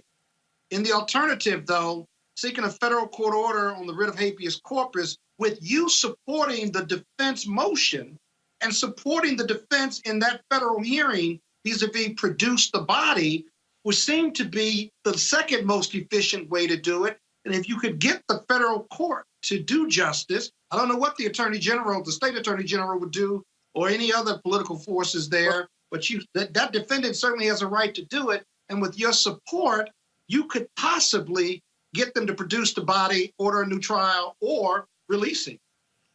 And Scott, just wanted to articulate this point. You know, when you talk about the Attorney General, this is the Attorney General that sued China. This is the Attorney General that actually was a part of trying to prevent the election certification of Biden and Kamala, Vice President, elect, now the Vice President of the United States, the first African American female. So this is an Attorney General that does not understand the rule of law, does not hold the Constitution, and supports I believe, insurrection behavior, which we know in Missouri we have Senator Hawley and others that do not support the Constitution or the rule of law. So what we're talking about is equal justice under the laws for everyone. And in this case, we should be able to correct wrongful convictions, and that's our job, our duty. And we talk about upholding the law and protecting everyone inside the courtroom. And the prosecutor is different. We're not an advocate for an individual. We're for the whole integrity of the system. And so That's right. I fight because it's not just about Lamar. It's about everyone that we may have in Missouri that is wrongfully convicted. We have overwhelming evidence of innocence. And so a prosecutor is supposed to say, oh, my bad, something happened and it's wrong. And we just sit there and wait until somebody gives us the right. And there's no procedure. So in Missouri, there's no actual limitations. It's unclear about whether the prosecutor can bring a motion for new trial. They're saying I'm subject to the same limitations as the defendant. Come on. Monique? Yeah, that makes no sense. That makes no sense. Just thank you so much, Kim, just for the courage and boldness to be willing to step forward and take this kind of heat when you see that something has been done that is unjust. What we were talking about before you got on, my point of view on it is if a prosecutor doesn't have the latitude that they need because the law is constricting and constraining, then the law needs to be changed. And so there has to be work on all sides. And I don't think that we have to wait and only do one thing. We can do both things at the same time, or can we not? Well, we have to understand where we are. And we are in a time in Missouri, unfortunately, that is controlled by the conservative Republicans that want to have this rule of law and order. But when it comes to unfairness and injustice, they seem to be silenced on cases like Lamar Johnson. We have a governor right now can look at commuting sentences, but he's failed to do that, and he started with some low level. I'm not knocking the individuals that are seeking commutation or the mechanism, but the cases that the governor is reviewing, I have some concern.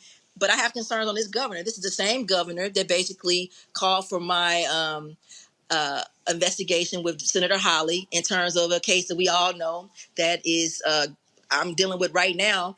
The gun-toting couple that decided to wave their guns at individuals that decided to exercise their right to protest.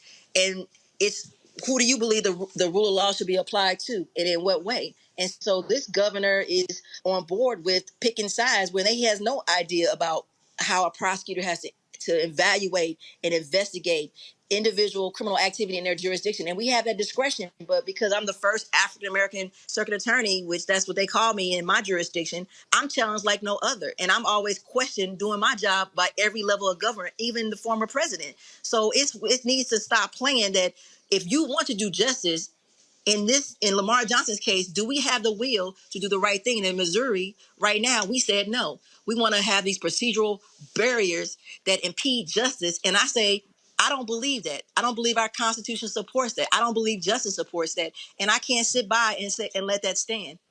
Robert Patillo. Well, we definitely want to be able to support you in that. Thank you for that. Thank you. Robert?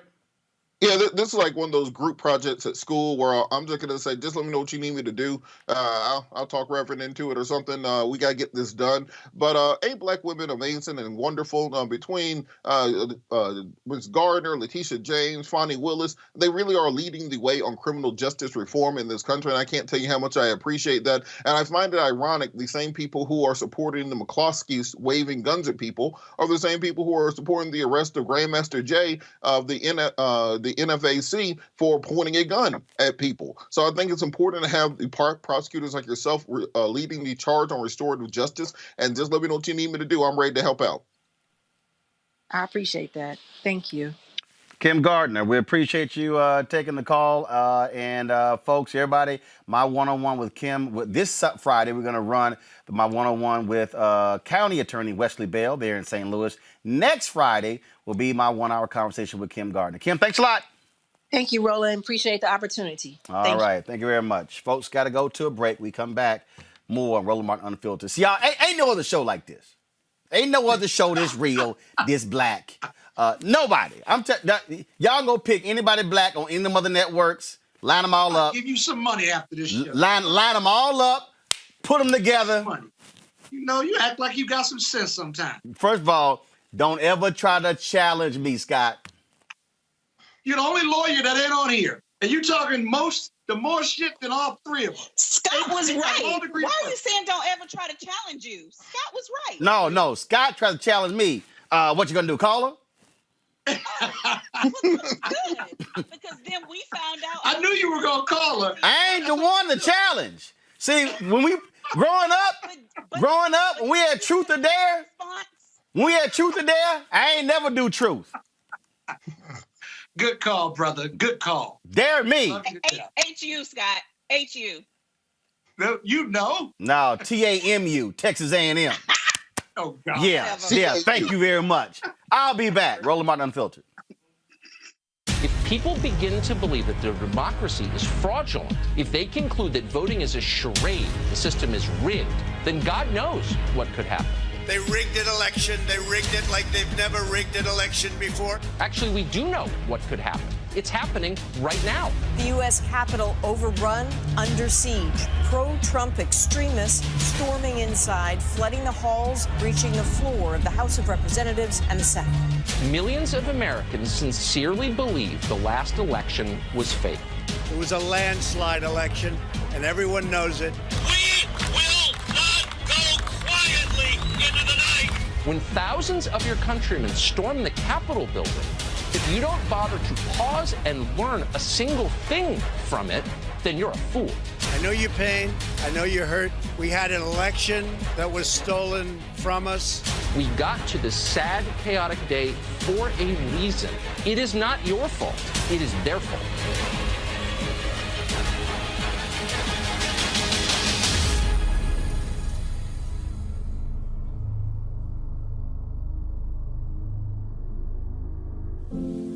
I believe that it's movement time again.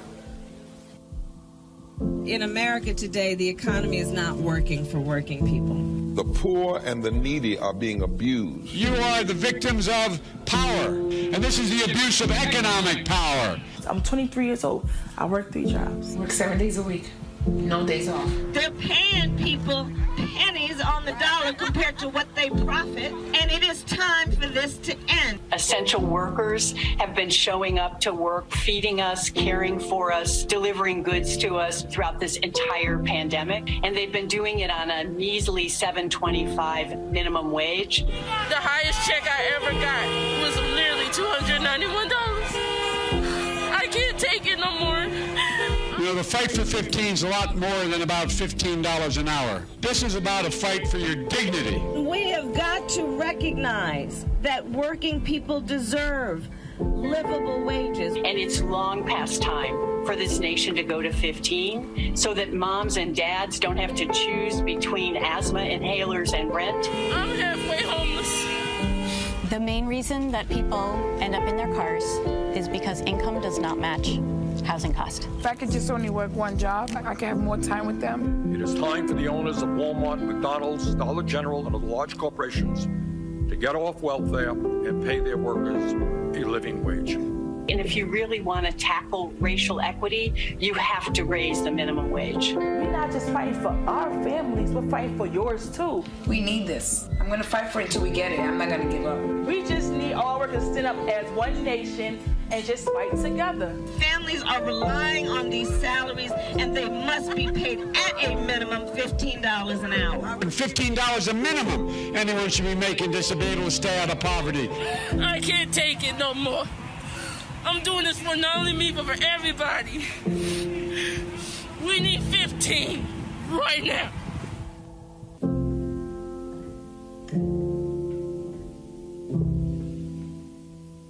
Hi, I'm Eric Nolan. I'm Shantae Moore. Hi, my name is LaToya Luckett, and you're watching Roland Martin Unfiltered.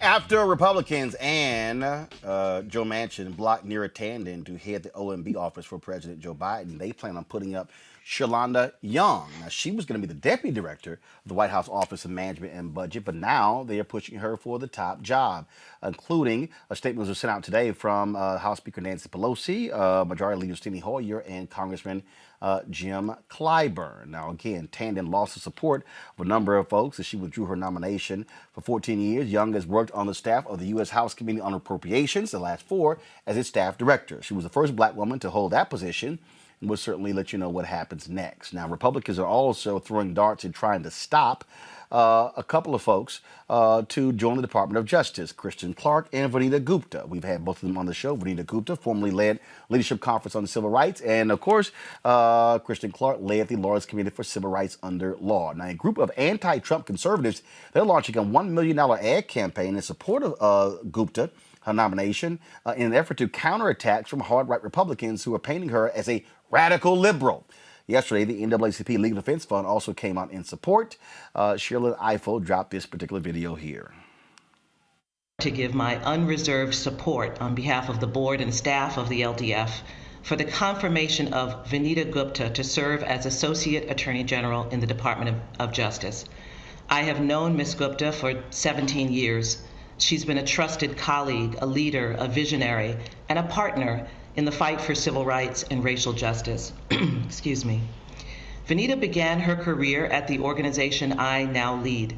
She was an assistant counsel at LDF from 2001 to 2006, and she quickly proved herself to be an extraordinary lawyer, a visionary, and a fierce fighter for those whose lives were most affected by injustice in the criminal justice system.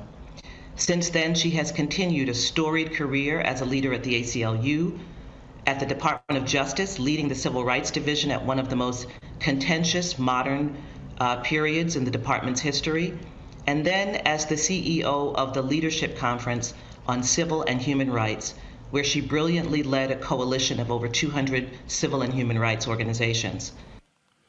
And of course, they're also going after criticizing Vanita Gupta and Kristen Clark, trying to paint her as an anti-Semite. Total BS.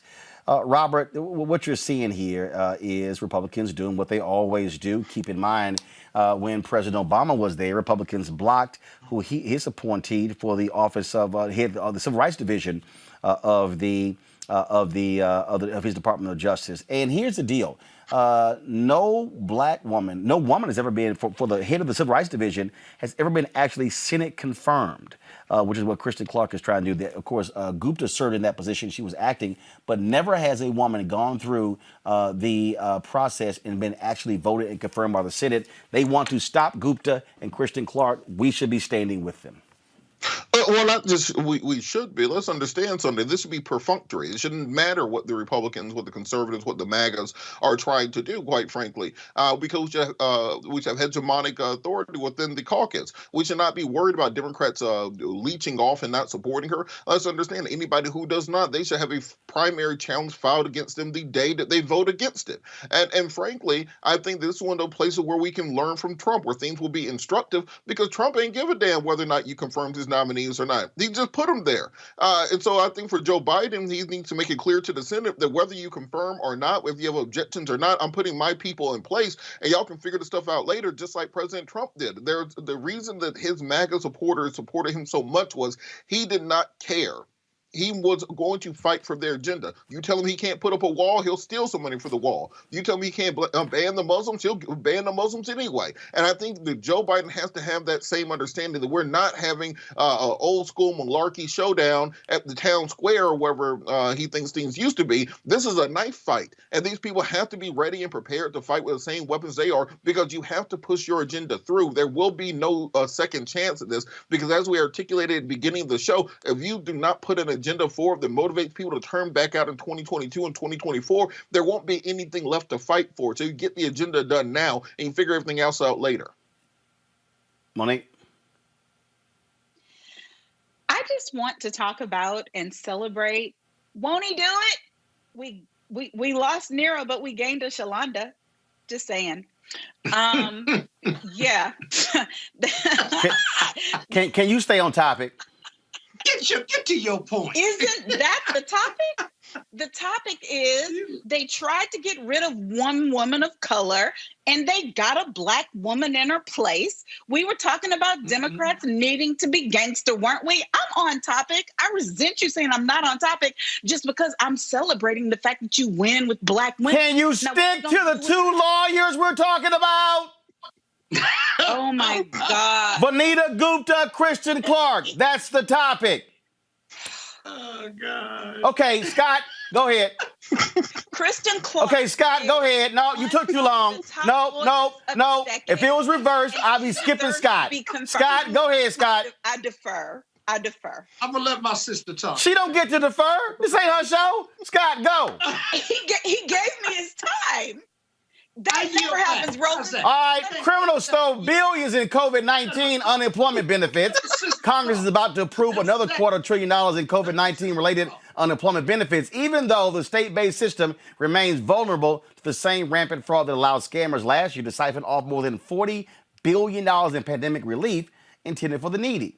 Cybercrime, of course, is a huge issue. And look, bottom line is y'all want to put the rules in place to fix this problem, y'all, because, again, $40 billion ain't no joke. Cybercrime experts, including some who once made their living exploiting weak online systems, warn that as Congress prepares to pass another massive fusion of cash, criminals have gotten smarter. Speaking of that, Democrats also now are lowering the threshold to get the COVID checks. What the hell are they doing, Monique? 17 million people not being affected. You passed it. Why are you lowering the threshold? Right. No, they passed it in the House. They haven't passed it in the Senate. Okay, they passed it in the House, but why are you lowering the threshold? First of all, President Biden promised $2,000 checks. Now they $1,400. No, Roland. 600 we already got. Those of us who got those checks, whoever. No, hold up. He promised 2,000 himself, not some other. That's 600. No. It was all plus the 1,400 to make the 2,000. Why are they lowering the threshold?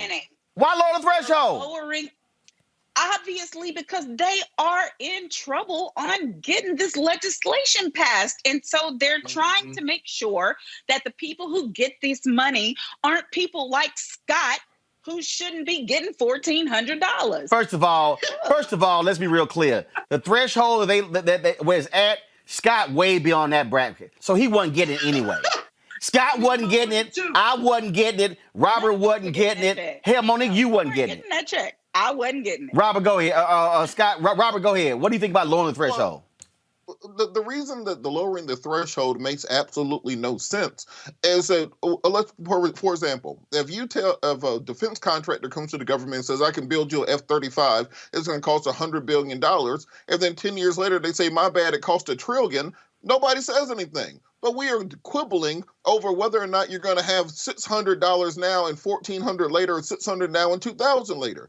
Let's understand how rigged the system is against the common working man and woman in this country. When they were passing that $1.5 trillion tax cut 3 years ago, ain't nobody say, well, does it have to be $1.5 trillion? What about $1.49 trillion? No, they just pass it and they keep going. And we have to start fighting as if we are winning the battle. Remember what we said earlier in the show. Senate Democrats represent 40 million more people than Senate Republicans. They have won the popular vote in every election for the last 30 years, except for one in 2004. The manifest weight of the American people are behind economic stimulus. And if you need a further example, go back to the economic crash of 2008 and 2009, the Great Recession. We saw in Europe they did austerity measures where they cut spending, they decided to retract the size of government, and it slowed down their economic recovery. And in fact, nations like Greece and Spain, which were some of the most austere nations, ended up having to be bailed out by other European Union countries because they simply could not keep up with the downturn in the economy. Alternatively, in the U.S., we had cash for clunkers. We had all the economic programs that pushed the economy forward because they're under Keynesian economic theory, as opposed to Friedman in the School of Austerity and the Adam Smith wing of economics. There is no amount of economic stimulus that will be too much to stave off a recession. Going back to the origins of those theories, you can look at the New Deal in response to the Great Depression. The reason the New Deal was a failure was because it wasn't big enough. You need economic economic stimulus the size of World War II to knock the entire globe out of a global recession. So this idea to somehow lowering the threshold from 100,000 to 80,000 is saving us money. No, it is negating and retarding the economic recovery that we need to go through. And frankly, Democrats know this. They've argued this in the past, and there's no reason for them to be backing down, because guess what? You have the majority. Most of the people in the country support you. The Republicans are a dying party who are bowing to a golden god at CPAC. Govern like you're in control. Act like you won the election, for Christ's sake. Scott? The Democrats need to be in therapy. They do. They have an inferiority complex, right? Everything that Robert says is correct. You got the people behind you. Let the Republicans vote no for a higher package. Let Joe Manchin and his people vote no when the people are suffering. And they need to get this money out at $1.9+ trillion. Don't bid against yourself and say, I'm going to lower the threshold when you don't even know what the vote's going to be. Let the Republicans fail the American people and then hang it around their neck like an anchor. Don't give up the ghost before you even take a vote. Go to therapy, but stand strong. That's my message to the Democrats on the House and Senate side. Monique, final comment? You got one? There's this thing called a whip. And what they do is count votes, right? And so the reason why they're doing this, Scott, I've been with you all night, but now you're going too far, is because they know what they have and what they don't have. They do know what the vote is, and they do know what they need, and they do know that we have to whip them into shape. You said a whip. We have to get this package. We have to get this package out there to the American people. But to your point, and to everybody's point, bipartisanship is not just in the House or in the Senate. The nation at large does, in a bipartisan manner, support this legislation. So the White House is right in saying that it is bipartisan. And so these GOP legislators will have to answer to their own constituencies when, not if, but when they don't vote for it. But I do understand that there is a need to negotiate in order for this to come out. And I know 2, 3, 5, 20, maybe 100 small businesses that will immediately receive benefits once the legislation is passed. Okay. Not look, this is my game, Look, not ahead of the game, Monique. But look, this get is my what you can get, and then negotiate something down. Scott, go. Right. First of all, the Democrats start negotiating down from the beginning. But go ahead, Robert. Yeah, my question is, what Democrat is it, because remember you have the 50-vote majority, or what Republican is it that changing the threshold by $20,000 matters to them? Like realistically, where is the advantage of that? Where does it change the total cost of the bill? Where does that change the CBO score on the bill? So it doesn't make sense for them to try to negotiate across the line, because the people on the other side are manifestly against the concept, the idea. Remember, they have MAGA vision. They're in their own bubble universe that's not true to the rest of us. But look, it's got a lot of Republican support. It does. That's not true. They isolate one issue, and there are Republicans who believe that rich folks are going to get this $1,400, and that's the hill they're trying to die on, and so people are trying to fix it. Monique, these dumbasses talking about Dr. Seuss. You can lower. You can. Let me tell you something right now. Worse of them. You can lower this to 1,000, and they still gonna complain. You can't make more of them than I do. All Robert is saying is we don't have any bipartisan partnership. We moved on from Robert. We're going to another level right now, Roland. We're just trying to get something done. Go on now, Monique. But look, Roland, all you would have to do, if you really want to say, look, if you really want to change the CBO score on it, that's what you can do. Make the economic stimulus, make those direct payments options where you have to opt into it. And all those MAGAs who claim to be against it, just tell them to opt out of it. And then you won't have to have the economic threshold go down, because all those MAGA people who stormed the Capitol should immediately check the box saying, I don't want free government money. I'm an economic conservative. I believe in balanced budgets, and just say they don't get it. And then you won't need to lower the threshold. The math works out on it. Oh, no, they're going to get that money. MAGA wants that money. Yeah. He knows he's all of a sudden, all money. that Democratic money.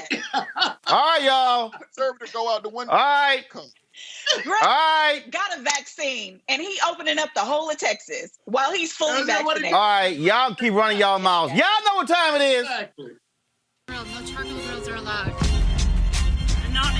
I'm white. I got you, huh? Illegally selling water without a permit On my property. Whoa! Hey! You don't live here. I'm uncomfortable. All right, we got a different type of crazy-ass white people. This is for all of the dumbass conservatives who give money to loser campaigns. Kim Klachik, y'all remember her? That's right, the black girl in Baltimore who ran against Kwesi Mfume. We all knew she was gonna get her ass whooped. Y'all remember this little ad she ran here? Remember this little ad? Do you care about Black lives? The people that run Baltimore don't. I can prove it. Walk with me. They don't want you to see this. All right, Kim ran that ad, Donald Trump retweeted it. All Republicans like, yeah, we got us one. And let's just be clear, I've had Kim on the show. Kim ain't the brightest bulb in a dark room. She not. She not. But she raised nearly $2 million for the campaign. Y'all, actually about $8 million total. And all this money was raised. She raised a total of $8.3 million. Half of that money went to a company called Olympic Media, the company responsible for the ad. Now, here's the deal. Also, a part of that, the groups that raise money, they start getting more of the money. Some of these campaigns have it where the people who help them raise money get 67% of the money that they raise. Let me tell y'all something. Who's the biggest fool? The absolute biggest fools in America. I'm talking about straight up stuck on stupid, dumb conservatives. You know why? You can get them fools to give money to anything. That fool Donald Trump got his ass whooped in the election. These fools gave that man more than $200 million to his PAC when he was talking about give to us for legal defense fund. He kept losing in the courts. Rudy is charging $20,000 a day. Them dumbasses kept giving money. Now, she raised $8.3 million against Kwesi Mfume. Let me tell you something right now. Kim Klachik could have got a body change, and she could have went out and had her body change to look like Madea, or look like Halle Berry, or hell, look like Angela Bassett in Black Panther. Her ass still would have lost to Kwesi Mfume. That fool who ran against Maxine Waters, I think his ass raised like $3-4 million.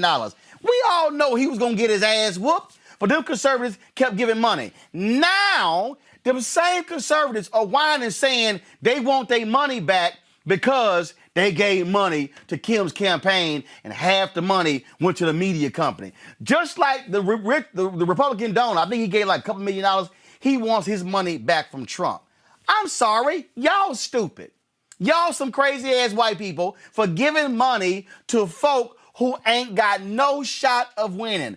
I don't feel sorry for not now one of these folks, Robert. None of them. If you dumb enough to send Kim Klachik a donation who had no shot, I mean none, zero, zilch of winning, you got what you deserved. Well, look, Roland, Kim's a friend of mine, and I'm support her run. I think this far before she ran for the seat, she was doing great outreach with homeless women within the Baltimore area. Robert. That's my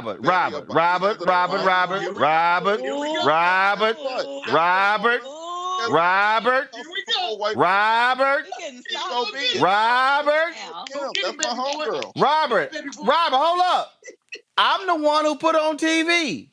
Yeah. I was next to her. Hold up, Robert. Guess why she stopped coming on? Because we posted a segment. She wasn't mad at the segment. She was mad at the photo of the screen grab we posted. I said, Kim, are you serious? Robert, come on now. You know Kim ain't the brightest bulb in a completely dark room. In politics, image is everything. And if she raised $8 million and I ain't raised $1, then guess what? I'm going to give the person with the check. But my point is this here, Robert. All them dumb white folks who mad because half of the money went to a media company, guess what? You the one who was stupid. She had no shot at winning. Look, and if she had sent that $8 million to you, you would be running the commercials right now. And guess what? You damn right I would. And all I'm saying is so here. What are we arguing about? No, here's what, no, we're not arguing. I'm laughing. Monique, these dumb conservatives don't realize the grift. They just giving that money to Candace Owens, grifter. Giving that money to Charlie Kirk, grifter. Giving that money to that boy Tatum, grifter. We ran a video of these black conservatives talking. Well, one of them admitted he was a grifter. Bottom line is this here. I don't feel sorry for any conservative who sent money to Kim's campaign and half the money went out the door the moment it came in. I don't feel sorry. The grift is real, but I'm using my 30 seconds to say, Rob, your loyalty is winning tonight. I am so thankful for you that I know you. This 3-lawyer panel is everything. And that you would not roll over on your girl, I'm not going to say nothing about her because I see you prepared to defend her. So why would I do that? But that's it. Scott, here's what people don't realize is there are people in the political game and it's all about the money. And they sit here, they represent folk knowing full well they're not going to win. And guess what? Yeah. Look, when Ben Carson ran for president, he was raking in the money and was spending the money. Who was he spending the money on? The folks who were raking in the money. I was sitting here like, I don't know why y'all giving y'all money to Ben Carson. His ass ain't going to win. And again, that's the game. Republicans, it used to be the mail order system. It was all about the mail game. Now it's the online game. That's all they doing. Again, all I'm saying is here, hey, player ain't hating the game. What I'm saying is, y'all are dumb if y'all complaining. I thought I gave my money. I sure as hell thought she was going to win in Baltimore. What the hell? And they gave money, millions, to that boy who ran against Maxine Waters. Maxine Waters could be straight, laid up. Maxine could be kicking and smoking a cigarette in a robe with her hair tied and not run a campaign, not run a spot, don't send out a pamphlet, don't even walk the street. She ain't even got to yell into a megaphone and she was going to whoop his ass. But they gave like $4 million. Hey, guess what? I celebrate the media company that made money on stupid people, Scott. Well, they made 50 cents on every dollar that she raised because of that ad. But in all fairness, let's say that, let's just be real clear. These individuals giving $8 million and the company taking $4 million of it, they were given because Donald Trump and his son endorsed it.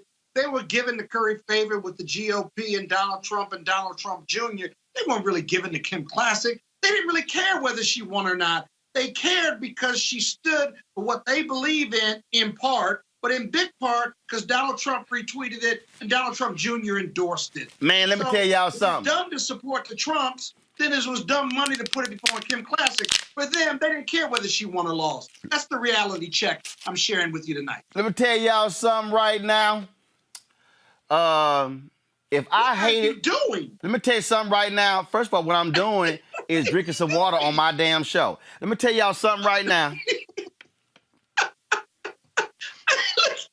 me all laid back. Let me tell y'all something right now. What you talking about? You sitting your ass in your living room. Palatial living room, palatial. Can't leave that part out. Palatial. You sitting in your palatial ass living room. Monique sitting in the corner in the office. Robert got a green screen or a damn step and repeat and is crooked as hell. The left side crooked and the right side straight. Sometimes. So let me out next week. Let me tell y'all. Right, I don't know who Robert's construction manager. Maybe that was Kim who put that up. Look, I'm gonna lean to the side though, so it straightens out. No, it don't. No, it don't. This can't be a show. This cannot be a real show. Let me tell you, right? Let me tell y'all something. I probably would be. Look, with my skill set, if I hated black people, if I wanted to trash black people, if I wanted to just use plantation language, I'd be worth $100 million. Cause I could be raking in some money from them dumb white conservatives.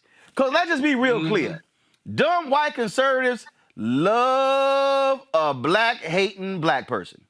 Oh, that's why that ignorant fool Vernon Jones, knowing full well he can't do nothing there in Georgia. That's why he running his ass around crowd surfing with white folks at rallies, because he's stupid. That's why you got Angie Stanton running her little mouth at CPAC with her maroon-looking hair or red, whatever the hell color it had. I'm telling you, it's grifting. It's grifting. So all I'm saying. And here's my deal. If I'm Kim, here's why I'm really mad. Kim should have set the media company herself. See, that's how you really get over. You set the media company up yourself. You do like Donald Trump done created all these LLCs, all the money he's made from the all the money he made from the Secret Service renting colleges on his land as well. All I'm saying, y'all, is what you are dealing with is you dealing with some grifters, some straight ass thuggish grifters. And so, hey, for every Republican who's upset that y'all lost that money, hey, suck it up. Suck it up. You wasn't gonna be Quasi. Wasn't gonna happen. So I don't feel sorry for not naming one of y'all. Look, Roland, Kim, look, if you're gonna call it a hustle, she hustled $8 million. Hustle hard. Angie Stanton, she got the best hustle. She finessed her way into a pardon. You know how hard it is to get a pardon? So look, if you can hustle your way into some millions and a pardon versus other people who've been working and fighting for the Democratic Party for years and got a t-shirt, then by all means, play on, player. Oh no, I got it. I mean, look, you had a fool in Donald Trump. So he ain't no problem collecting all them crazy nutcases that were all around him. So, you know, that's the case. But all I'm saying, I saw this story and I just cracked up laughing at all these Republicans just mad. I mean, I'm talking about they mad and upset. They want their money back. They mad and upset. All their money went down the drain. And I'm like, hey, I'm like, sorry. Whatever. So, and you know what? And I'm glad you made that point about Angie Stanton. You know, I ain't talked about her in a while. So let me just go ahead and give her a shout out. Oh, that's so wrong.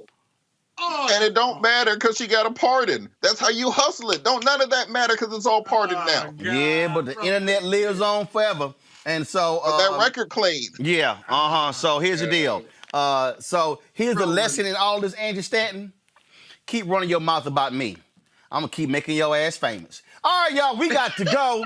If y'all want to support Roland Martin Unfiltered, so we can continue to show photos like that of Angie Stanton, please do so by giving us a cash app, $RM Unfiltered, paypal.me/R Martin Unfiltered, venmo.com/RM Unfiltered. Zelle, Roland at RolandSMartin.com. And then, of course, Roland at RolandMartinUnfiltered.com. Let me give a shout out. We got some checks in the mail. Jacqueline Martin Milton. Hello, Mr. Martin. Last year, my husband paid $50 in my name. My husband is a YouTube subscriber. So this year, I said to pay the $50 again. He called me a freeloader. Well, she said, here's a check for $150. See? So what they saying, he gave $50.